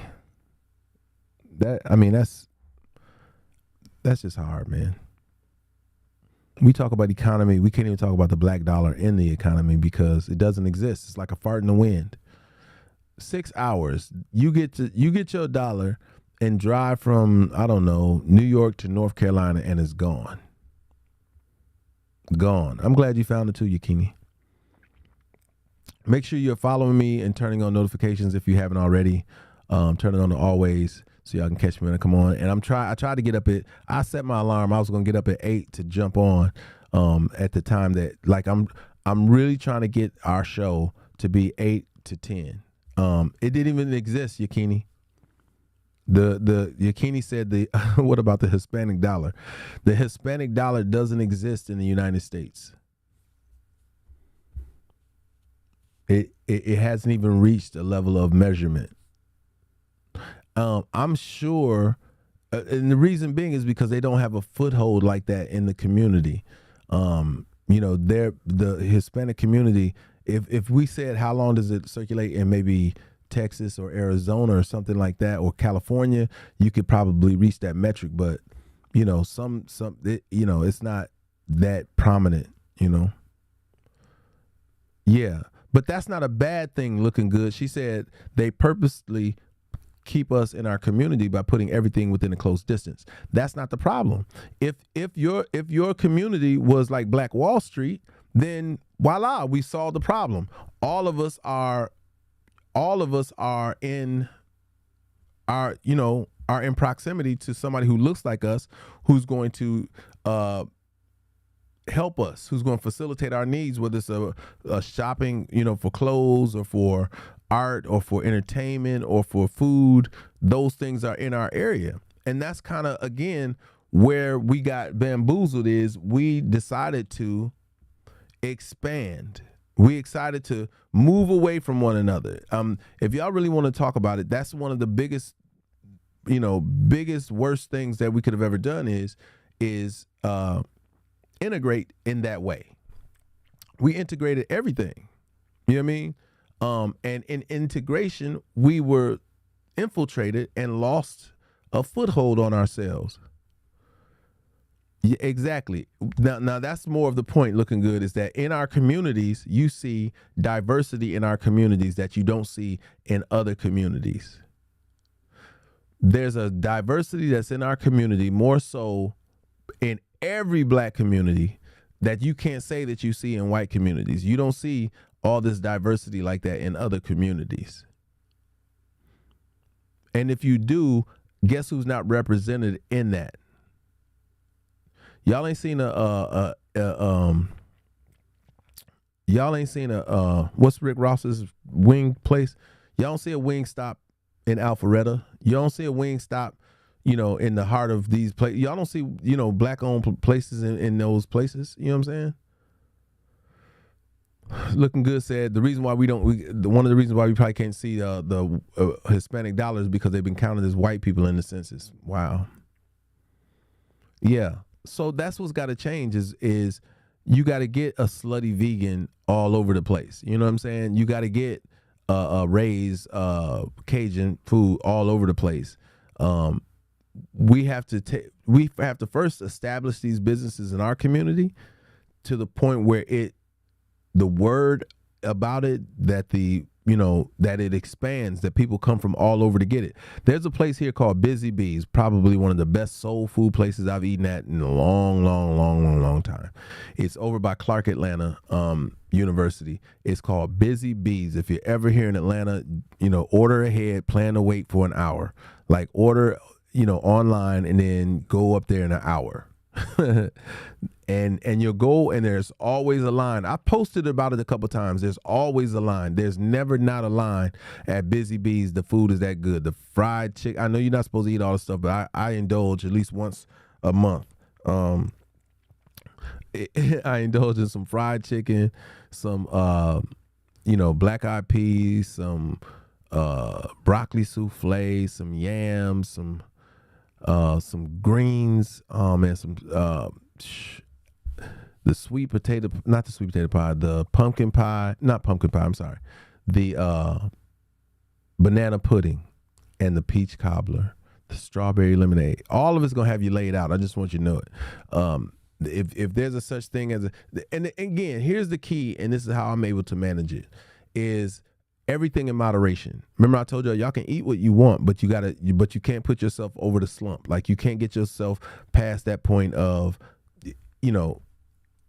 eating too much to where now your body can't break it down and operate correctly. You got to still separate that into 2 meals or 3 meals. You know what I'm saying? Plan to eat it for 3 days. You can't eat that in one day. Not the proportions that they provide you. You can't do that all in one day. Like I don't even drink the lemonade in all one day, and then I dilute the lemonade most times because they make black folks strawberry lemonade and it's really, really good, but your teeth gonna fall out. Hot sauce on the greens. Oh my God. Like, y'all can look up the recipes. It's called Busy Bees, but there's only one. And for the success that they have, it should be a black one in Alpharetta. It should be a black one in East Cobb. It should be placed in places where other communities can pay you, and you could take that money and put it back into the black community. And that's what they do to us. That's what other businesses do, is they put their businesses in the heart of the community, and they become the resource for your needs within the community, but they don't reinvest into anything in the community's well-being. They don't do anything to uplift the community. In fact, they take that money and they run for the fences. They run and take that money back to their countries most of the time. They don't even let that money stay in the United States. They send that money overseas. The value of the dollar being what it used to be more. So if they sent $1 back, they would get $1.30 or $1.50 for it over there. And $1.50 in their country goes a long way because things are, the disparity in costs. The cost of living isn't high. So there's a whole routine of how it's done. We just haven't caught on to that. And I guess as the black community in the United States, we feel like, well, who we going to send the money home to? Well, that's the thing. You don't have to save it to send it home. You just got to circulate it within the community if it should be spent. If not, it should be in an interest-bearing account where your money's making money. Like if we don't learn the business of how our money should work, like your money shouldn't be sitting in a savings account. That's not doing anybody any good, not you or anybody else. So you got to figure it out. You know what I'm saying? You got to figure out how to get that dollar, to move. That dollar wants to dance. That dollar wants to have a good time out here multiplying. But we don't understand how that works. We don't understand business. We don't understand credit. There's so many things that we have to learn. But the first step is let's put our dollars in the pockets of those people who do understand already. And hopefully we can help elevate them to a point in place where they can sit down at the table and make some decisions. And collectively, I know, listen, if we pull this off, when we pull this off, this blackout in February, when we pull out this blackout in February, it's going to reverberate around the world. Now, I know a lot of folks like marching and doing all that stuff. These are your marching orders. From February 1 to April 1. From January, the last day in January to the first day of March. Now you can extend it past that, which is really what my hope is. I hope that people get excited enough to say, yo, I found this really dope black restaurant. I'm going to start eating here more often. I found that going to the black market, it caused me to cook more, and I was healthier about the decisions that I made with food. What up, sweetest? Those things are what my real hope is. But we have to make an impact when we start, especially in 2023, because it's a voting year. And once we shut down the black dollar in 2023, guess what's going to happen? Somebody going to say, yo, this past February month, we understand what the black community means to us as a whole, and we want to be in the business of cultivating our country in its diversity. What can we do for you black people? How can we help? What do you need? When have we had that conversation? When is the last time we've had anybody say to the black community, what do you need and how can we help? Without becoming a crutch. Right now, all the help has come with a caveat. And that's because we've been on the asking, please, we need side, versus we have what we need. Anything you decide to offer is going to be what we, what we negotiate. What up, sweetest? That's the part that we need to be prepared for. And I told you the things that I think should be on the table. Yeah, listen, we can't even worry about that, Marsha. I know we want things a certain way. Marsha said, I'm for the blackout, but blacks have to have a better attitude and mindset. I don't even care. I don't even care about mindset and none of that, because my mindset is the only thing that matters. And for me, Marsha, I'm just going to spin black. The same way we all voted for Obama, no matter what his policies was and all that kind of stuff. We just voted black because he was black. And and that was an impactful thing to do in history. I want to spin black. They ain't got to treat me good. They can be snobby in the whole nine. I may not ever visit that person or that black store ever again, but I'm gonna come in there once and I'm gonna do it. Yep. Pay the price. We're not getting the benefits. So Red Baby said, and quit saying black owners' prices are too expensive. Example, hair supply stores. Here's the difference.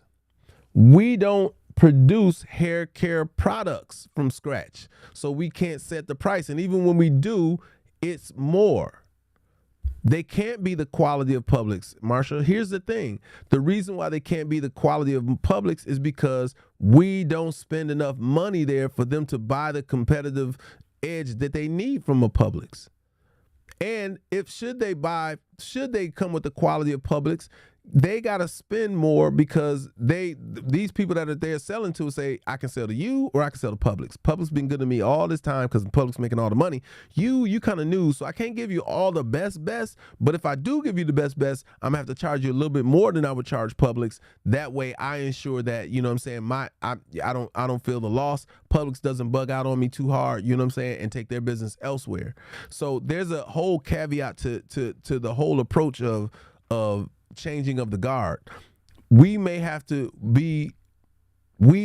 spend more with our black with our black peers or whatnot, but that dollar circulates in our community.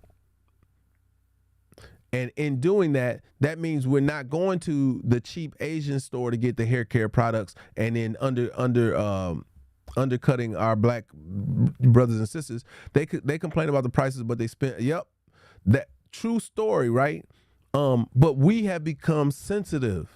Now, at a time, Marsha, guess what? Attitude or no attitude, there were places where you couldn't go to an Asian place to buy stuff. You couldn't go to a white store to buy stuff. You had to spend it with your black people, regardless of their attitude. And that's all I'm saying. If all you got, I'm saying we need to treat this future that we have like all we got is us.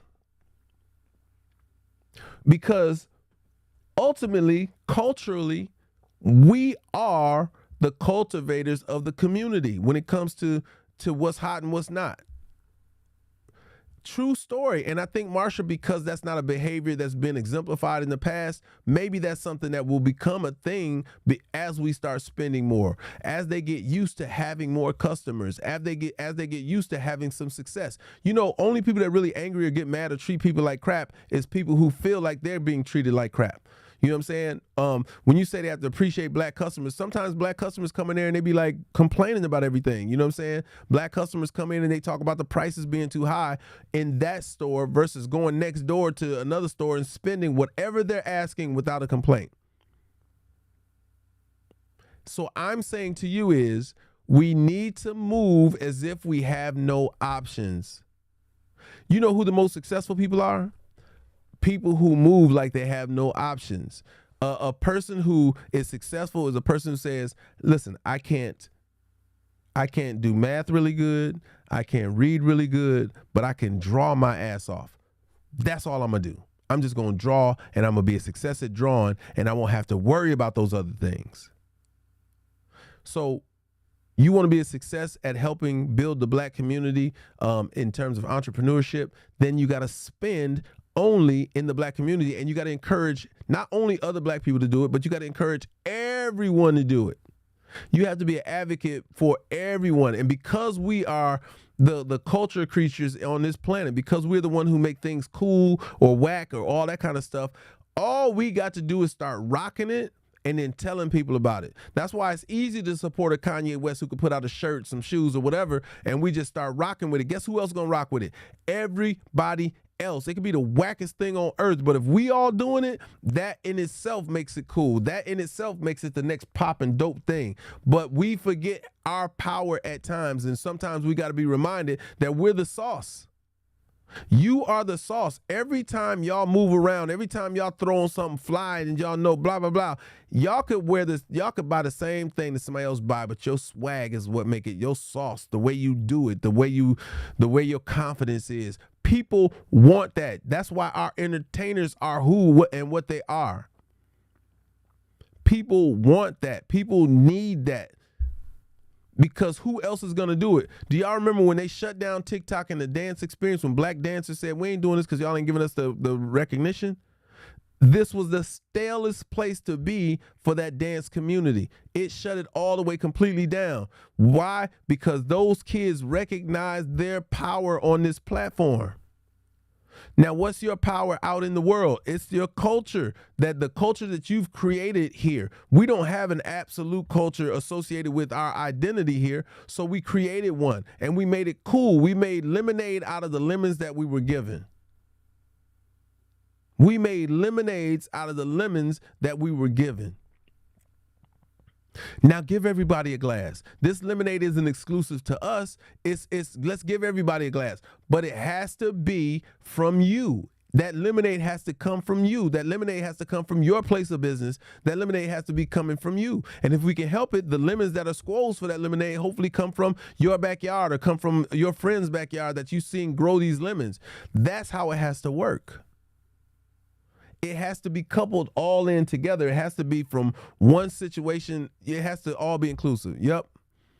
That's exactly. I'm excited for Kanye West to decide to not let because then we'll show them again. We'll show them that, nah, y'all can't keep our community down, because our community being what it is not dependent on your actions that way.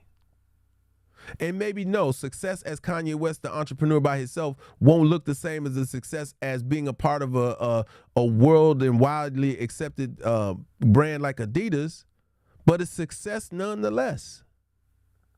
And it can be, but again, we still have those hurdles, right?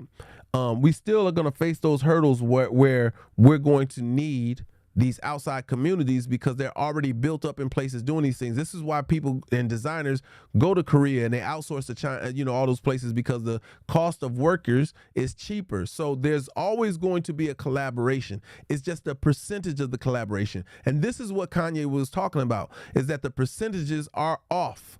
The credits are off. He's saying that all these things needed an adjustment, but they can't be adjusted because the people who are at the top, the smallest group of Americans, 3%, are out there, and they are setting the parameters in which people get paid and how they get paid. And they're taking the lion's share and giving you what's left over. Letitia on YouTube says, almost like the chicken wings, they were scraps for blacks, and it's the highest part of the chicken now. That's right.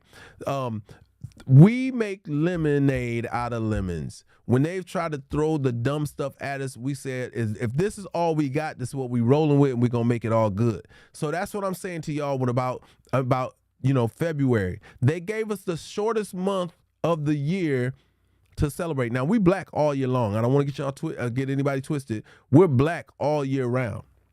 But if they give us a month that we're going to celebrate for the black achievements, then let's spin that month on its head. Let's take that black month, that little short black month, and run it up.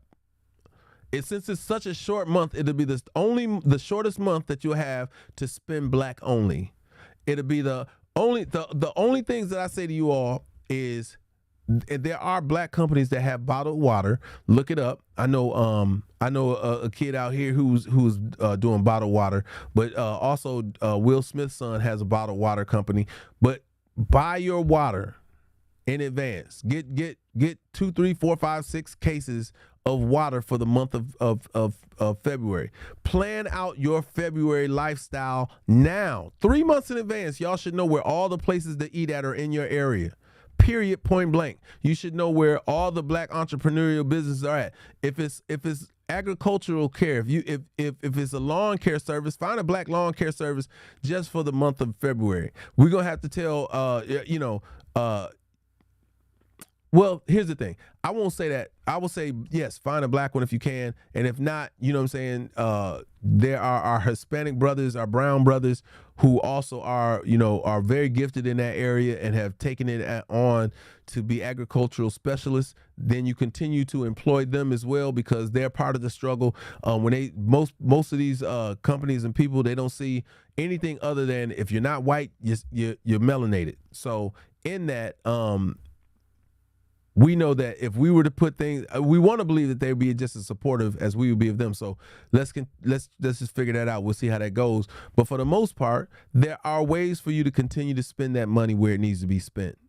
And you got 3 months to prepare. I'm gonna double down on it. I'm gonna do a video and double down on it on Instagram today. 3 months. You got 3 months to get your affairs in order to do this blackout. 3 months. That is an absorbent amount of time for you to put things in order. Meaning, if you like a certain style of food, look it up. Look up where to get it at. Look at how often you can start visiting the farmer's market. Now, you ain't got to wait 3 months to do this. I'm just suggesting that you have it all sorted out for that impactful moment, because hopefully this will reverberate around the nation and around the globe. Hopefully this will reverberate in the London, Englands, in the Africanas, and everywhere else. Hopefully this will reverberate like a loud roar to the nation and to the outside communities that the black dollar matters. And if you want the black vote, this is the cost of it. We want reparations, just like they gave to the Japanese after they bombed Pearl Harbor. We want the 13th Amendment adjusted. No more slavery.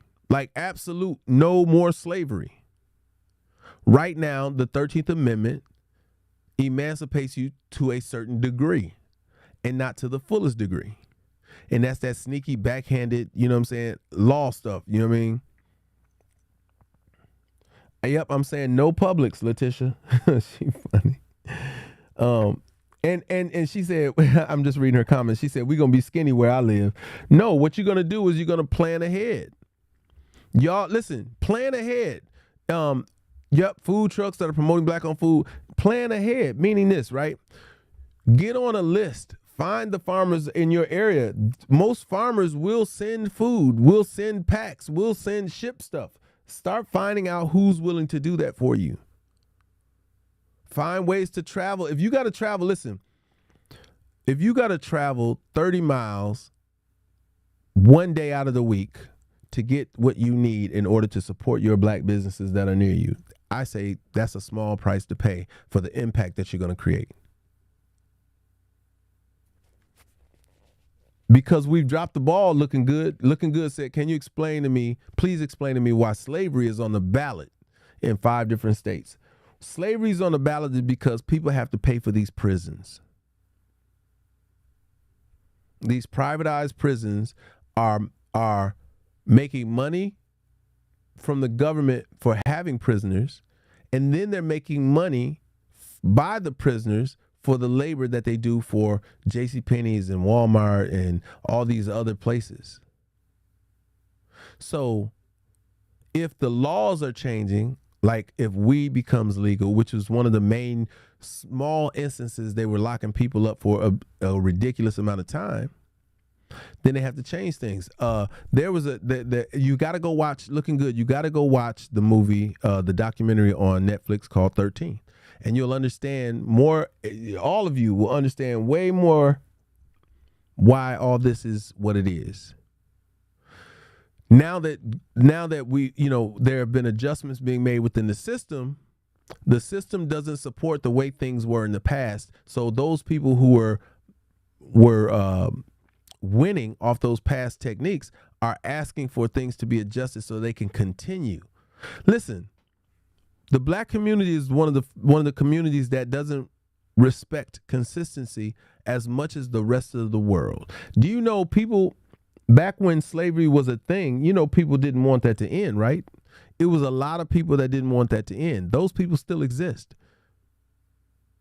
And then once slavery ended and Jim Crow hit and they figured out a way to finagle, to get, to manipulate the people and use them, they didn't want that to change. They still don't want it to change, so much so that they covertly have inserted ways that they can manipulate it. One of those ways is, let's give black people and people of color a harder sentence, a longer sentence for the same crimes. Same crimes, different sentences for the white counterpart. You would get 15 to 30 as a black person for something, and they give 2 to 5 and defer that. So that means they're on house arrest or something crazy like that, where their livelihood is intact. I can go back. One of the most egregious displays of this is when the kid was found raping the girl, when the white kid was found raping this young lady. And the white judge said, we are going to put him on house arrest. They gave him some like 6 months of parole, and they said, what is up with this ridiculous sentence for him? And they said, because we felt like him going to prison would ruin his future. Do you hear that? They said that him going to prison would ruin his future.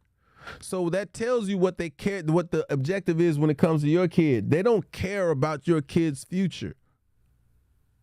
Your kid's future, if you're a black or brown kid, your future doesn't mean as much. These are the things in the scenarios that they're showing us on a public level, and they're meant to outrage you to some degree. Like, you should be outraged. You should be feeling some kind of way. But we are so desensitized nowadays, that is not even our nature. That's why we get angry. That's why we want to get violent. That's why we want to do stuff to people, because we ain't we ain't chill like that. We ain't even built like that. We built in such a way that you know better, or you should know better. But that's not what we see nowadays. They've emasculated the man. You got these kids growing up not knowing who they are, so they don't know how to be strong men. They don't know how to have a backbone. Yeah, I just said that. It's funny, looking good. Just typed that. She said one of the other problems that we have is the emasculation of black men. And it's the truth. I know some of y'all don't want to hear it because y'all know some of these people, you know what I'm saying? And some, and it's hard because that isn't of us naturally. Y'all see it in y'all black men that be outraged and that be wanting to do something when people do something. But that's not acceptable in this society because they have taught you to turn the other cheek, and in order to turn the cheek, that means somebody slapped your first cheek. And all I can say is, didn't you know better? And if they didn't know better, it's because they see you as not willing to stand out there and go through that. People know not to try me. People know not to try me. I'm not the biggest dude or anything, but I realized over the years I carry myself in a way that, listen, I'm cool, but if you try me, it's on and popping. And I don't care taking an L because I know I'm giving an L when I take it. I know that I'm hurting you just as much as you hurt me if should it go down. I ain't gonna be the only one. I'm just saying, Jersey, we've paraded these simple men. You know what I'm saying? We paraded these people around. We watch them. They put them on TV every day. I watch, and I don't do junk food TV. So I happen to just click on the Love and Hip Hop Miami, and they got this man on there with a woman's corset on and the whole nine. And I'm like, yo, this is what y'all showing these people? And this is what how you expect any soldiers to come up out of that? How you expect anybody who's gonna stand in the fold to come up out of that? And then I watched one of the ladies, what's her name? The Sono Allegra or whatever her name was. She said, I'm the mama and the daddy. And I wanted to jump through that screen and say, you ain't never been nobody's daddy. And that's what we've come to. In the absence of real men, real dudes standing up, we're being told that women are the men in the house. And I ain't never heard of that. Where they do that at? No man should ever be, that part is just the most ludicrous thing ever to me ever in life. I'm just saying, that kind of stuff infuriates me because for the kind of change that we want and the kind of change that we need, it ain't gonna happen with those type of people. I'm sorry.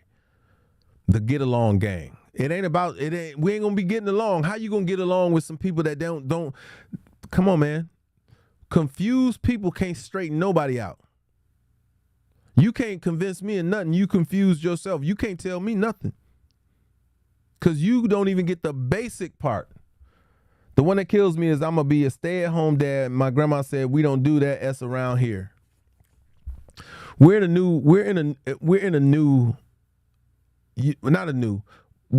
this development process.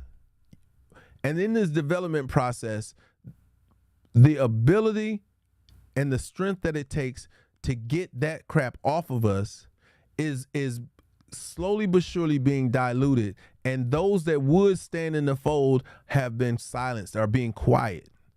Because they have this thing out there called a Me Too movement. They got this thing out there called canceling people.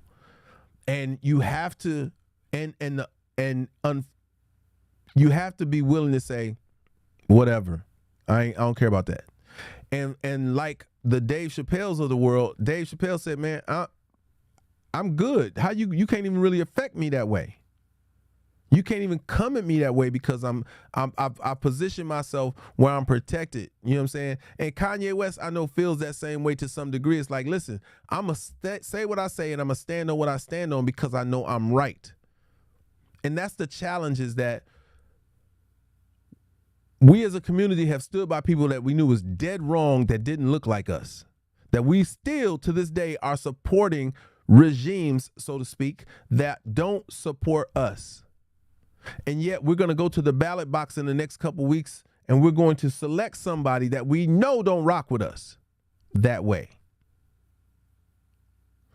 And it's because we don't charge them or commission them to do the things that need to be done for the changes that we want. This is why I'm telling y'all, if y'all are not talking to y'all pastors, if y'all are not talking to y'all elders and saying, why haven't they set up a community gun program? Why are we preaching victimization versus preaching stand where you are? If you stand on at your place of business or your home and you're strengthening there, guess what? That's one less person we got to worry about watching their back, and we can watch some people who might actually need it. But instead of watching them, let's train them up too. Can we do that? Can we train those people up who are weaker than the rest of us to a level? Listen, there's a game I'm currently playing on my phone every now and again. And what it requires you to do, it requires you to fight, right? You get in this game, you start fighting. And then as you start fighting, it gives you an opportunity to level up. Ain't nobody turning in no gun, Teray. The last thing anybody should ever be doing is turning them in. As a matter of fact, every household needs to have one. 2 or 3. Why? Because that's the only reason why they haven't bum rushed the community and done martial law in this country, is because you can affect someone who may try to do that. If you're not able to protect yourself, hell, you can't protect your neighbor. You're no good to the community. Can you imagine if the community decided that they were going to be in control? What dope boy gonna come on your block knowing that every house has a gun owner in it, who not only owns it but goes to the range twice a month? Ain't even gotta be every week. Twice a month, you go and get your shot on to make sure you're improving. And that this community has meetings where they talk about, what if a drug dealer comes on our block? What if somebody tries to move into the neighborhood and start doing drugs? Those are the conversations that are going to change things. The community, listen, people talking about, we don't need the guns, we need the guns. You absolutely need the guns, because if you don't have the guns, the criminals will be the only ones who have guns, because they don't care about none of the laws that anybody going to be putting out as long as they got them. Letitia said, so odd they had on the news yesterday, what does NAACP got to do with voting? And someone asked, what does CP stand for? We help the black neighborhood in Florida. It's crazy when it comes to elections. It absolutely is crazy, because people we're inconsistent, and we're all over the place. We're inconsistent and we're all over the place. I have always heard, when you come from the hood, you hear phrases like, it's better to be caught with it than without it. And that means legal or illegal. Legal or illegal. We woke up today with one of the members of the Migos shot dead in the head at an event that, if everybody had a gun there, you think somebody gonna be quick to pull, to unload? No. Why? Because the chances of them and their mortality is at risk as well. But then you get certain people, some of y'all gonna follow the rules, and you're going to turn in your gun and you're going to be unprotected. And I don't know anybody who's going to come to your rescue when you wouldn't come to your own rescue. Just saying. People help people who are helping themselves. Y'all know that. Everybody likes to work with a moving train versus trying to get that mug to start from the beginning because the train may not even want to roll. That's what I've learned over in my lifetime is that you can put your hand on somebody's back, but you shouldn't be the one pushing like that. You should feel them at least putting some effort. And if they need that actual push, so for instance, like I said, I go and lift weights. Today I'm going to do back and biceps today. That means pull-ups. That means deadlifts, you know what I'm saying? Things like that. When you're doing, say for instance, you're doing bench press. When you're bench pressing a lot of weight, there'll be somebody, there should be, or there usually somebody says, hey, do you need help getting that off the bar? And that just means that the biggest time, the most energy you're ever going to exert is that first energy. That's the most energy. You know that when you turn the car on the ignition, that's the most gas typically most people use immediately is it shoots all that gas through there with the fuel injection, but it spends a lot of gas just to start the car. That's what everything, the hardest part for you in the morning is what? Getting up. Not everything else you got to do. It's the getting up part. So it's the start of it. So when you lift that thing off that bar off of that bench and you got help, now you're good, or at least you should be. And then after that, you hit those rotations, you know what I mean? But the hardest part is the start. And you got to be willing to do it. And that's why I preface this. It was nothing better than the timing on saying 3 months. 3 months is enough time for everybody to get better, to get right, to get themselves sorted. And it's not just a black thing. Listen, I really don't want y'all to think that it's a black thing only. I want every community out there to spend as much as they can in the black community. I absolutely do. I want the black entrepreneurs out there that have their own businesses to experience what it feels like for everyone to be spending. All right, Mary, you have a good one. I'm sure I'll see you guys later. You need everyone in the black community. You need everyone in these other communities to patronize black businesses. How do you do that? If we're the people who create the culture for everything that's dope in this country, then you have to make it exciting. You have to make it the word on the street. You got to make it the bee's knees. I was at a restaurant about 2 to 3 months ago. I was eating at this restaurant in the middle of this. I see you, Jersey, re-upping your subscription. I appreciate that. I was in this little, it's the middle of this white city called Roswell. It's predominantly white. So I'm sitting down and I'm eating, and there's a white couple next to me, and they're eating what is supposed to be soul food, but I have to tell them, I'm like, this is good, but you ain't had soul food yet until you go to Busy Bees. And they were like, huh? I was like, yeah, you got to go to Busy Bees. It's downtown in the hood, but it's worth it. You got to order an hour in advance. You're going to love the food. And the way I spoke about it, remember, we all have to be salesmen. We are the brand ambassadors for our brothers and sisters that have black businesses. We are the brand ambassadors.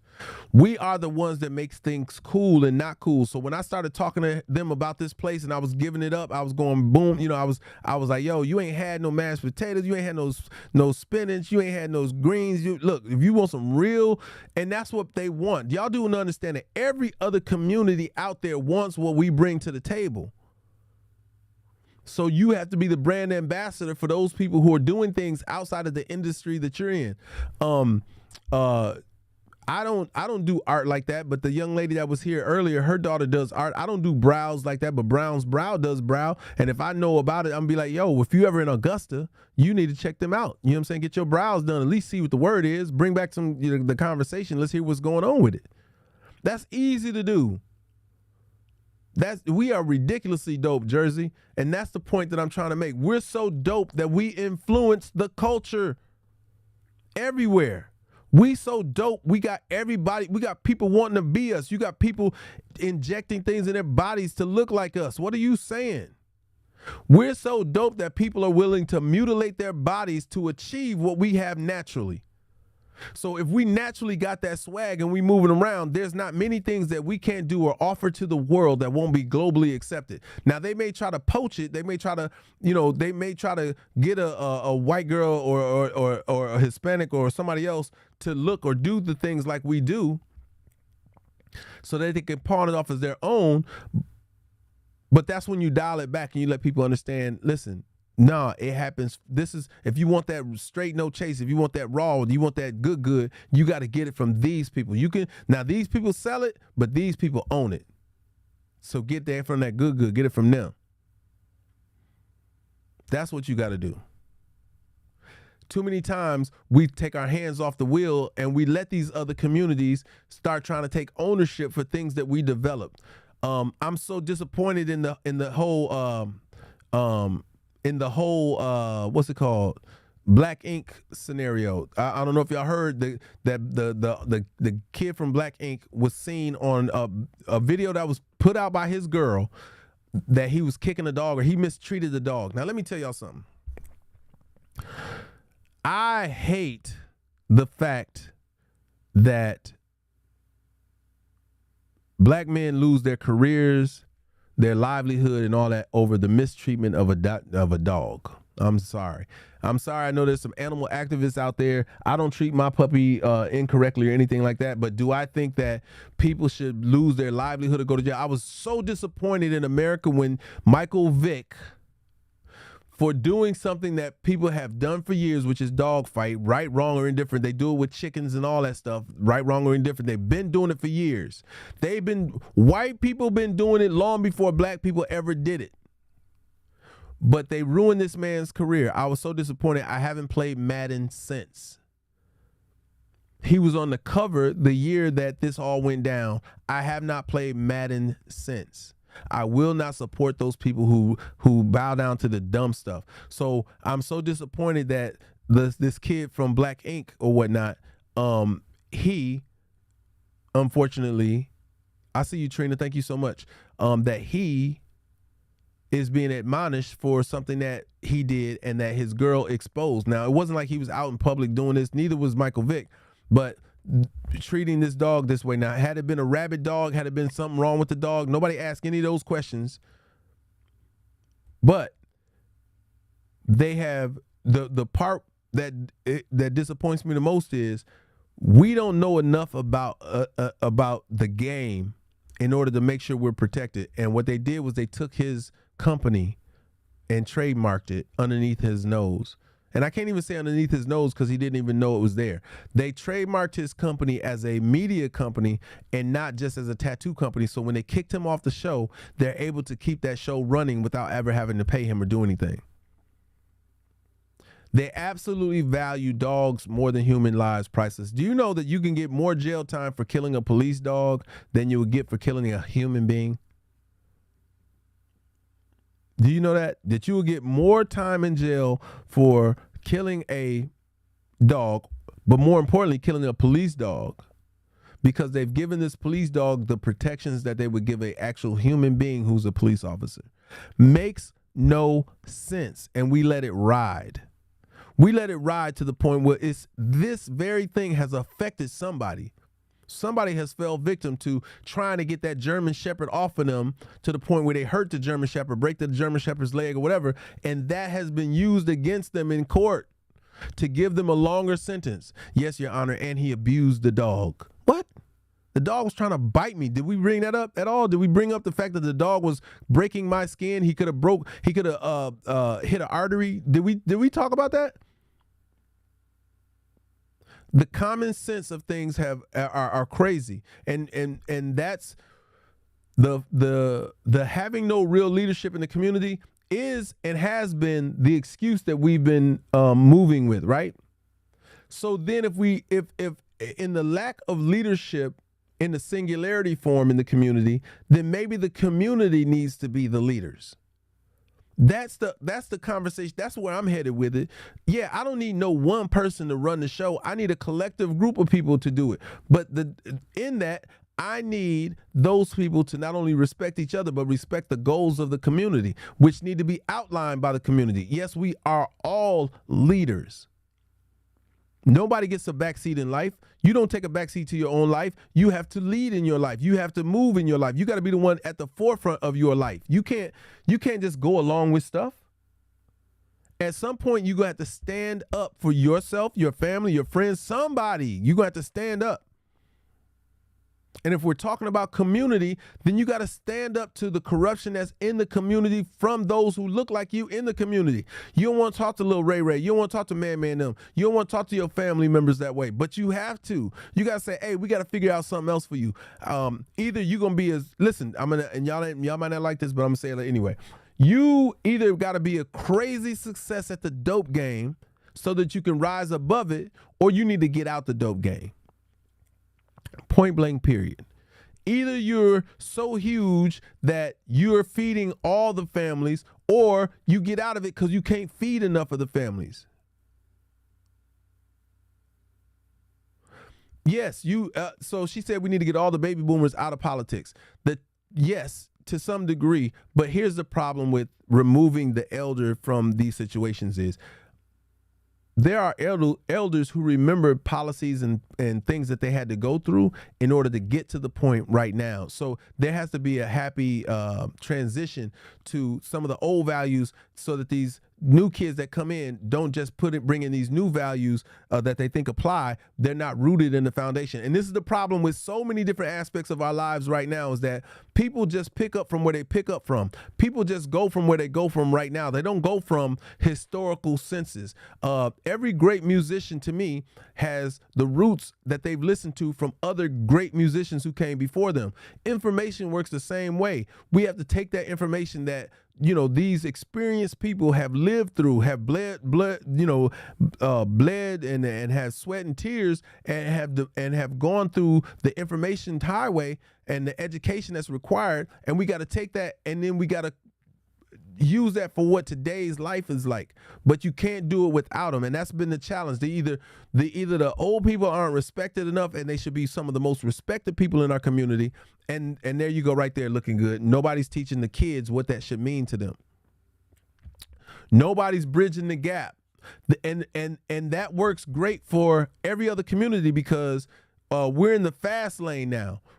We've been in the fast lane. Why does your caption say number first awful start? We woke up to TakeOff from the group the Migos being shot dead in the head, Crystal.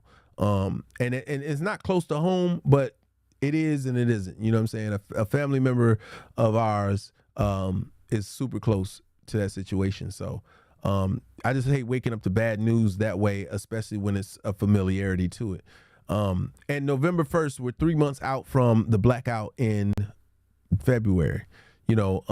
So everybody should be starting today learning about the community around them, where these black businesses are that need to circulate the dollar for more than 6 hours are at. So that's a goal of the community, is to do that. And then in doing that, we also show the strength that we have with our dollar in the community. And that way we can kind of leverage that when it comes to the conversation with I'm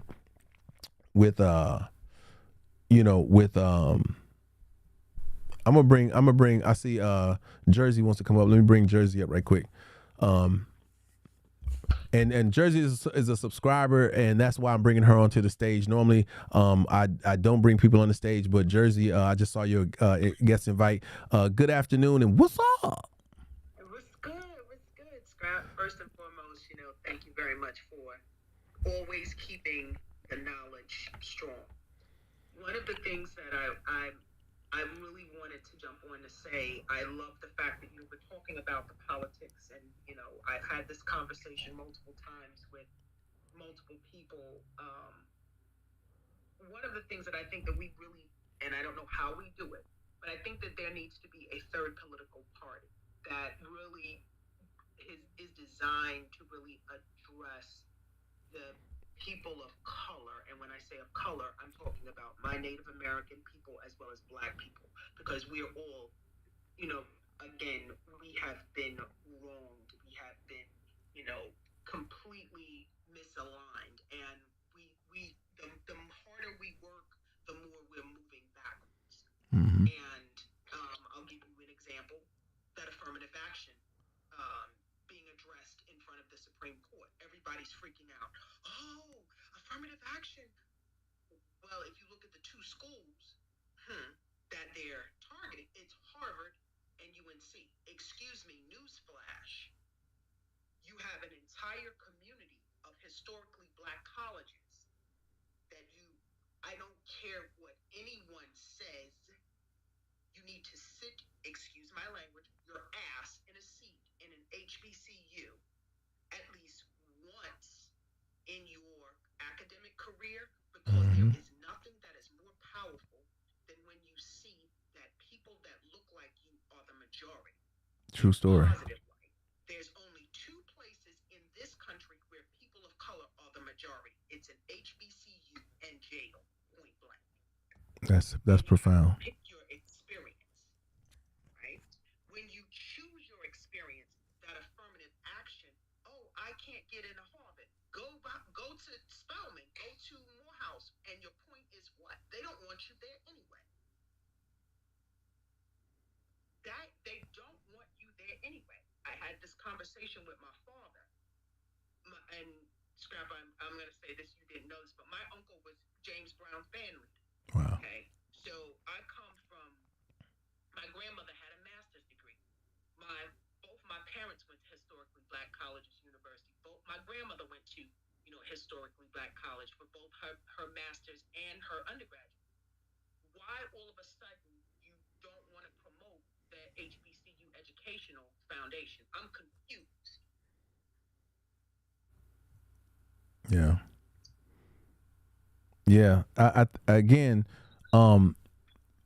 we don't have the kind of pride in ourselves that we used to. And I preface it by saying that all this variety that we all have died to, we want so many options. I keep saying that's always been a bad thing. When you could only go to historically black colleges, when you could only go to those places, we were more enriched. We had more pride about ourselves. We loved ourselves more. We projected that more. We stood in that more. And then somewhere someone said, well, we're going to open up all these schools, not understanding that a lot of it was financial. Say, listen, and it's the same conversation I'm having about this blackout. The conversation is saying, listen, let's not limit ourselves to just our people coming here, because it's cool to take our money, but let's take everybody's money.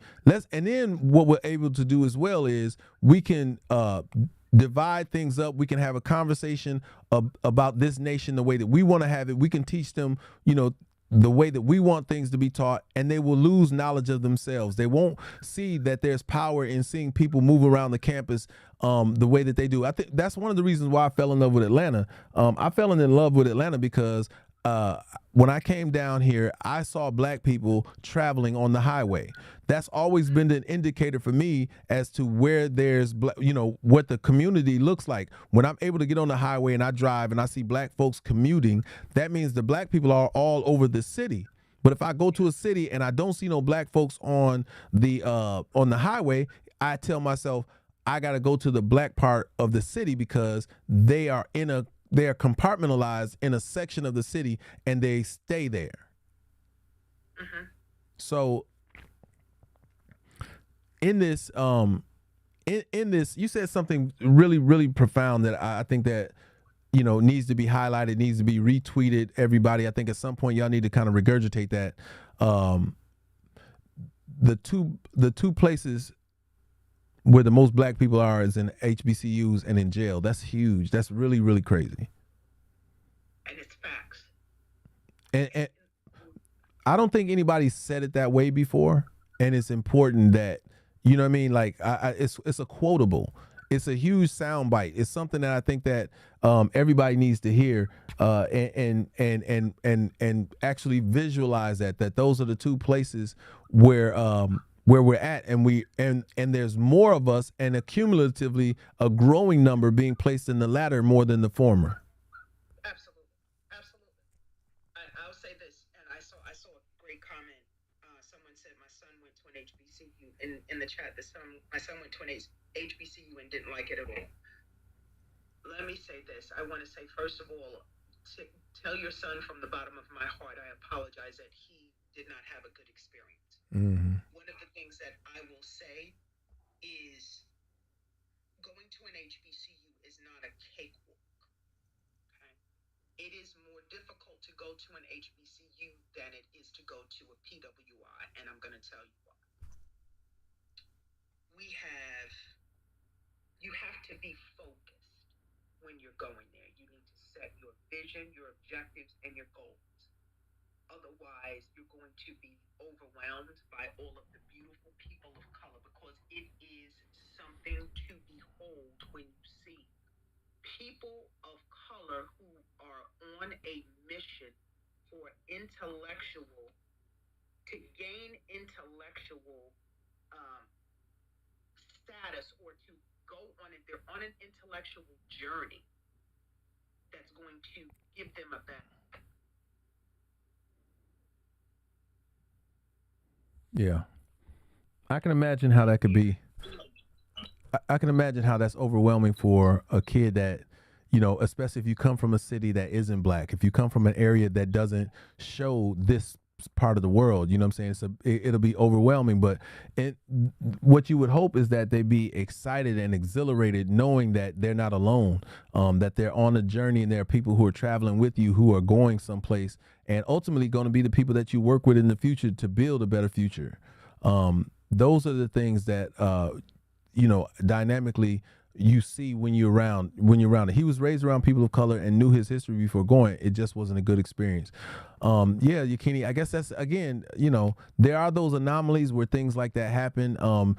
Did y'all dive into why he had his experience was what was challenged or whatnot, or did he just leave it at like I just didn't like it and kept it moving? Because usually there's a situation or a circumstance that happens that makes people say, you know what, it's not this isn't going to work out for me, and it could be the culture of the other kids that are there because collectively they have that what Jersey was talking about is this they have this posture of focus. They have this posture of wanting to excel and exceed expectations, and then they also have a lot of have legacy with them where, like she said, her grandparents and mothers and aunts and all those people attended those places. So there's more of a sense of responsibility to excel and to achieve that can also add to not so much saying the burden of them going to those schools or attending those things, but there's a challenge to having to excel in that environment that some people just don't want the added stress or challenge put up on them while they're doing it. So hopefully you guys, Yakini, had an opportunity to talk to him and understand what his angst was, what the challenge was for him that made him not have the experience that we hear most kids that attend HBCUs have. I'm going to add, thank you for that, Scott. I'm going to add just a little bit. I want to add one more component that goes along with it. When I walked across the stage from North Carolina A&T State University, I had 8 job offers before I graduated. That's dope. That's dope. Not afterwards. I got my first 6 figures off of an A&T undergraduate degree. So no one can prove to me that an HBCU education is not valued. And I have been the first Black chief information officer in the Department of Consumer Affairs in the city of New York. Not first Black woman, but first Black. And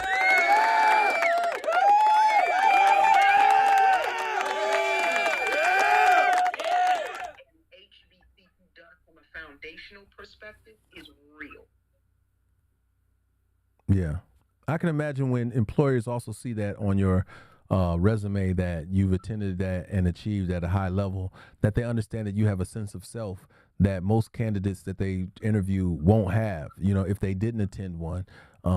That part goes a long way. And Yakini, I understand where you typed he is an entrepreneur. Well, that makes sense as well. It's not just that he went to HBCU. For most entrepreneurs, no school will suffice. Entrepreneurs think outside of the box and they have their own way of wanting to do things that when put in situations of conformity, most entrepreneurs don't want to deal and move in that way. So I completely understand that would be one of the reasons why he may not have had the the time of his life or the experience that most people have.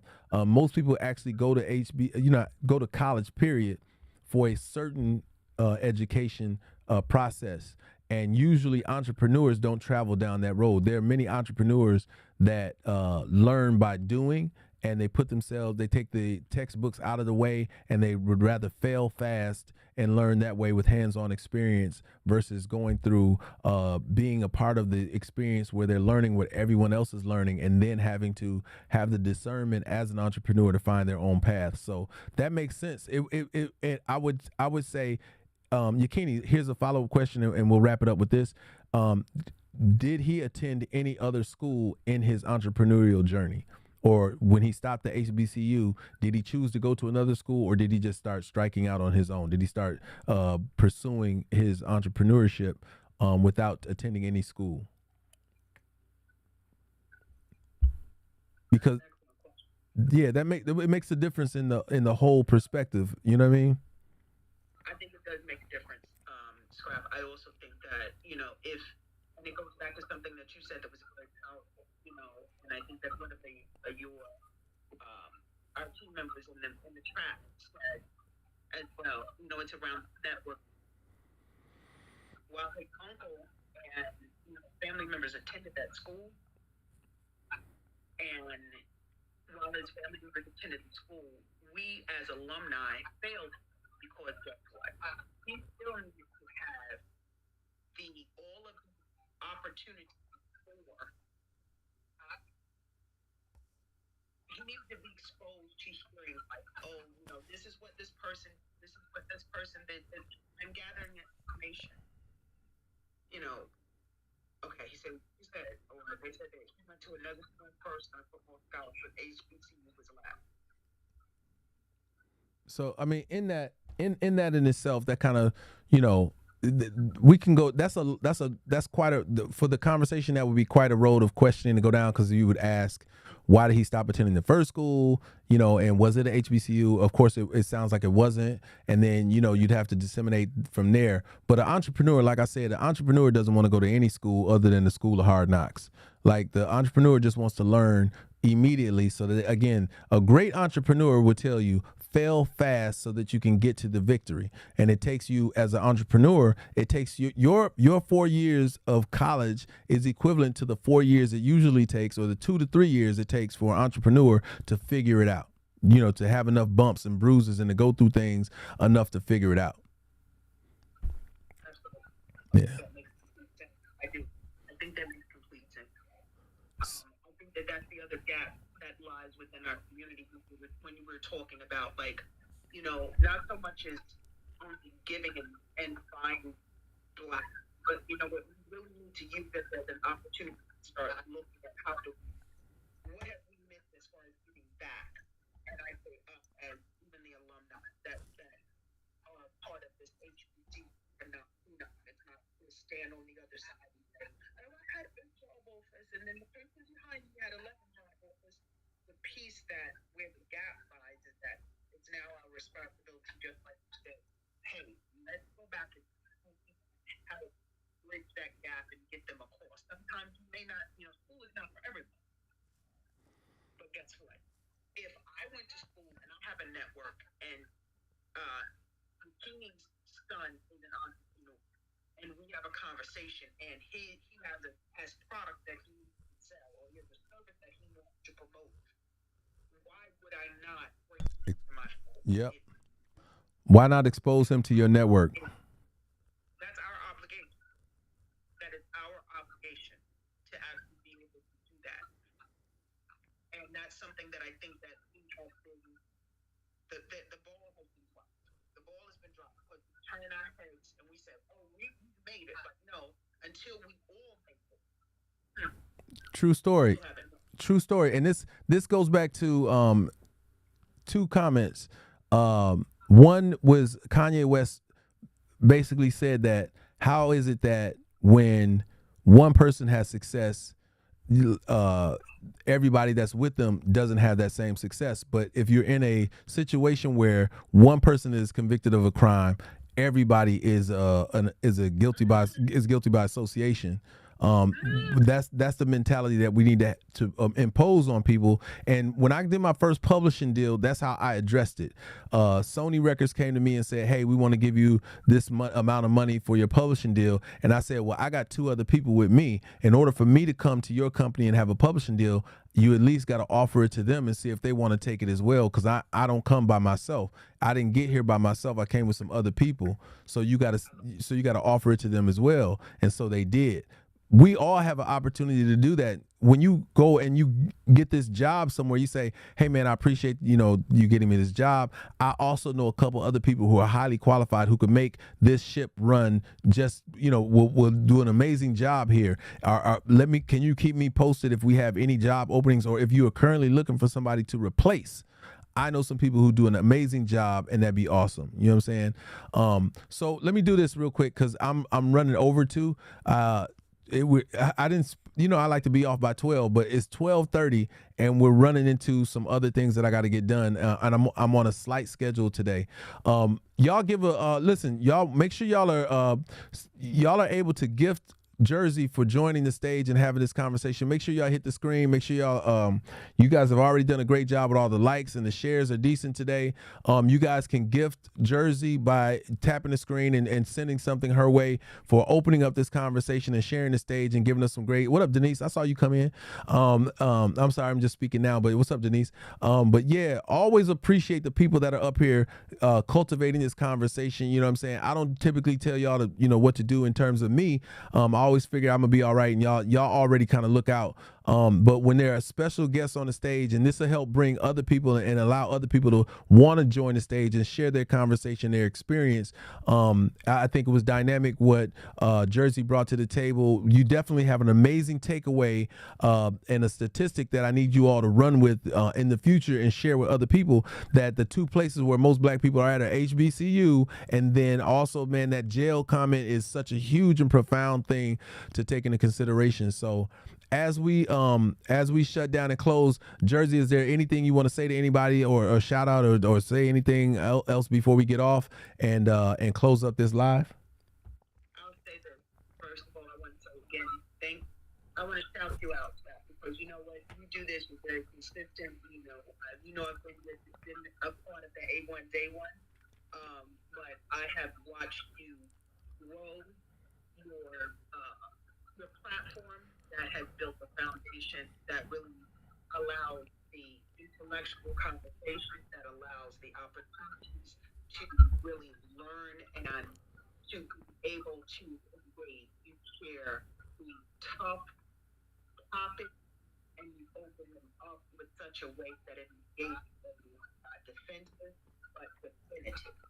And that is huge. So I want to shout you out, and I want to say thank you for being who you are. Everybody doesn't know all about who you are, but you know what? You're definitely that guy. And that's why you're always going to get the good hand on something when you make it. So shout out to you, and thank you for allowing me to come on. Yo, thank you for being here, Jersey. We appreciate you coming up and kicking it with us, man. That's what this is all about. And for everybody else that has been on the live, you know what I'm saying? It's not often I bring people up. Like Jersey said, Jersey been rocking since day one. She's always been here since the very first beginning, and it's such a special place. And I appreciate all the kind words and, being able to see the growth. Like, she's literally been here since 1,000 followers. She's been here since August 20th. You know what I mean? Since I've had the opportunity to say hello to you guys in the public. You know what I'm saying? And so that's paramount. And you know what I'm saying? That's why it's easy to invite her on the stage and share the dialogue and the conversation.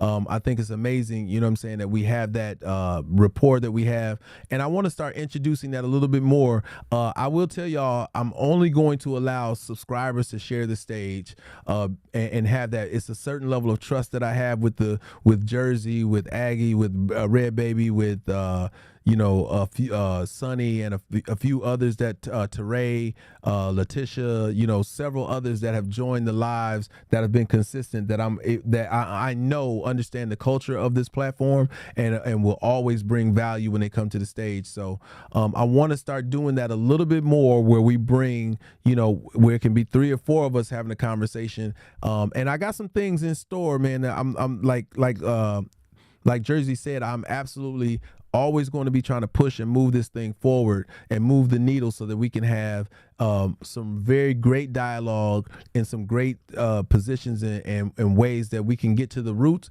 and start doing some things that actually make a difference. One of those first things that y'all did was y'all embraced the apple cider vinegar, and you are healthier for it. You are feeling great because of it. And you're a walking billboard and testament to other people to how to start something simple that all you have to do is be consistent at, to get your body and your mind together. And once we've established that, people have been consistent for weeks in doing that.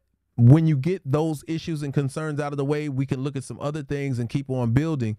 And so that was one of the reasons why daily I have been consistently going over it and over it and doing it, is so that once this is regulated, this is something I'm not going to have to coach. This is something we won't have to speak on, and we can move on to the other things. And that's why we've been able to have more exhilarating conversations about so many different things, is because we don't have to always talk about apple cider vinegar, although it will always be there because it's a part of our lives, right? It's a part of what we do regularly. And I'm going to always highlight that when we get together, so that commonality of consistency is always at the forefront of our conversation. Where it goes from there, I don't want to put a lid on it. I know a lot of people say, focus on this and focus on that. I just feel like we need to go where the conversation takes us. I don't want us to sit up here and be talking and be so scripted out that we're just talking about one thing. I think one of the values about our conversation is just like we sitting around kicking it. Like it's a powwow, you know what I'm saying? And you guys afford me the opportunity to really share and open up and give a perspective that most people don't always have. I know that my perspective is different. I know that the way that I look at things is different, has always been that way. And it's made me, allowed me to make some really great choices in life. And it allows me to have some really diverse experiences that I'm able to share with you guys daily now. And that's an exciting part of joining us live. Only thing I have to be more consistent at is the time of day that we get on. But I realize the 10 o'clock has always been a sweet spot. Anytime between 9 and 10 to be what the times that we get on. It's the duality of my lifestyle, which is I do stay up very late. I might have went to sleep around 3 or 4 o'clock last night. And so it was a struggle bus trying to get up at, my alarm went off at 7:45. That was my intent, was to get up at 7:45 and then get down to the studio and get down here and have this conversation with you guys by 8 o'clock. But that wasn't in the cars today, and I needed that couple extra hours. I'm trying to treat my body a little bit nicer in that regard, because it is the fasting period. It is the point in period in my day where my body is healing itself. And with me going to the gym, I was at the gym last night till about 9:30, maybe 10 o'clock. It was a chest and tricep day. And then I actually added some cardio. And and then the Saturday before that, I was at the gym at 1 or 2 a.m. doing cardio, ran 3.5 miles. And so that kind of compromised, how my legs have been feeling, because normally I'm able to run earlier in the day and then give my legs, enough time to recuperate. But I didn't do that. And then I ran a little bit last night. So even now I'm walking with a cool little limp. It's nothing to be worried about. I just know it's the process of the healing that I'm going through. With that in mind, man, I just wanted to say thank you to everybody who showed up. Anybody who subscribed today, man, I appreciate y'all renewing y'all subscriptions. And those of you who got new subscriptions, I appreciate everyone who liked, who shared the live, everybody who showed up on YouTube. Letitia is a staple on my YouTube, and I love her for that. For those of you who who have gifted, Jersey has always showed up and showed some appreciation for my time. And so I say thank you. Anybody who's Cash App, I haven't looked to see if anybody has Cash App, but if you have, thank you in advance. This is never goodbye. This is to be continued. I may pop back on a little bit later. Yakini, if you go up to my name, it should be a subscribe tab or button next to my name at the top left corner. And then you just hit that and it'll give you instructions and walk you through how to subscribe. If you are also engaging with me, make sure you're following on the other networks. I have 3 networks that I associate with, and that's Instagram, TikTok, and YouTube. And the reason being is because at any point in time, some of these channels, some of these platforms may feel that I don't meet their guidelines, or typically I'm very aware and I'm very cautious of how the conversation goes, so I don't violate any of those things. But should any one of them want to put me in timeout, I'm available on the other platforms for us to engage and have a really good conversation still.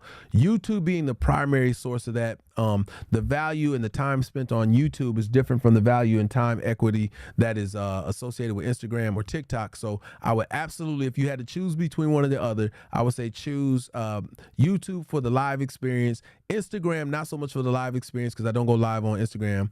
I'm on Twitter as well. I am on Twitter, Yakini. I broadcast to Facebook, YouTube, Twitter, LinkedIn, all at the same time. So my YouTube goes live to all of those different stations. I multicast. This conversation is on Twitter. This conversation is on LinkedIn. This conversation is on YouTube, and it's on Twitter. I might have said it already, but it's on all of those. So I thought about that too. I like Twitter Spaces. It's just, again, extending myself on all these different platforms. I don't want to do that. I don't want to dilute my brand that much. But I do. The three strong ones that I'm really active on, that I really do appreciate, that I nurture, are TikTok, Instagram, and YouTube, in that order. So with that being said, if you want to reach any of those things, you just press on my face. There's a subscribe button up there if you want to subscribe here on TikTok. There's a link that drops down for Instagram and YouTube where you can follow and subscribe on those, and those will keep you guys locked in. Likewise, Jersey, everybody have a blessed day. All the champions out there, all the people who tuned in for the first time, y'all have an amazing day. Hopefully you turn on notifications and you turn them on. When you follow me, you turn on notifications to always. I'll keep you guys up to date on some things that are happening in the future. There'll be some dynamic changes, but we're going to be good, y'all. I appreciate y'all, and I'll speak to y'all soon. This is not goodbye. This is to be continued. I see Jersey continually showering me, and I appreciate that. You guys, if you guys ever go back and watch any of my old content, there are ways that you can also show value there and repurpose some of the content. You're able to gift on those different segments that are out there on YouTube. You guys can share and repost some of the material there, but there are ways that you can show continued appreciation outside of that. Like I said, outside of the gifting and the cash apping, there are ways within these apps that allow you to do that. If I was on Instagram, badges would be a way of doing that, and the other way is by supporting with some of the materials, whether it's a shirt or a book that I have. So with that in mind, I appreciate y'all. This is not goodbye. This is to be continued. We will pop off again, if at the latest tomorrow morning, but it may be sooner than that. I'll see y'all later, y'all.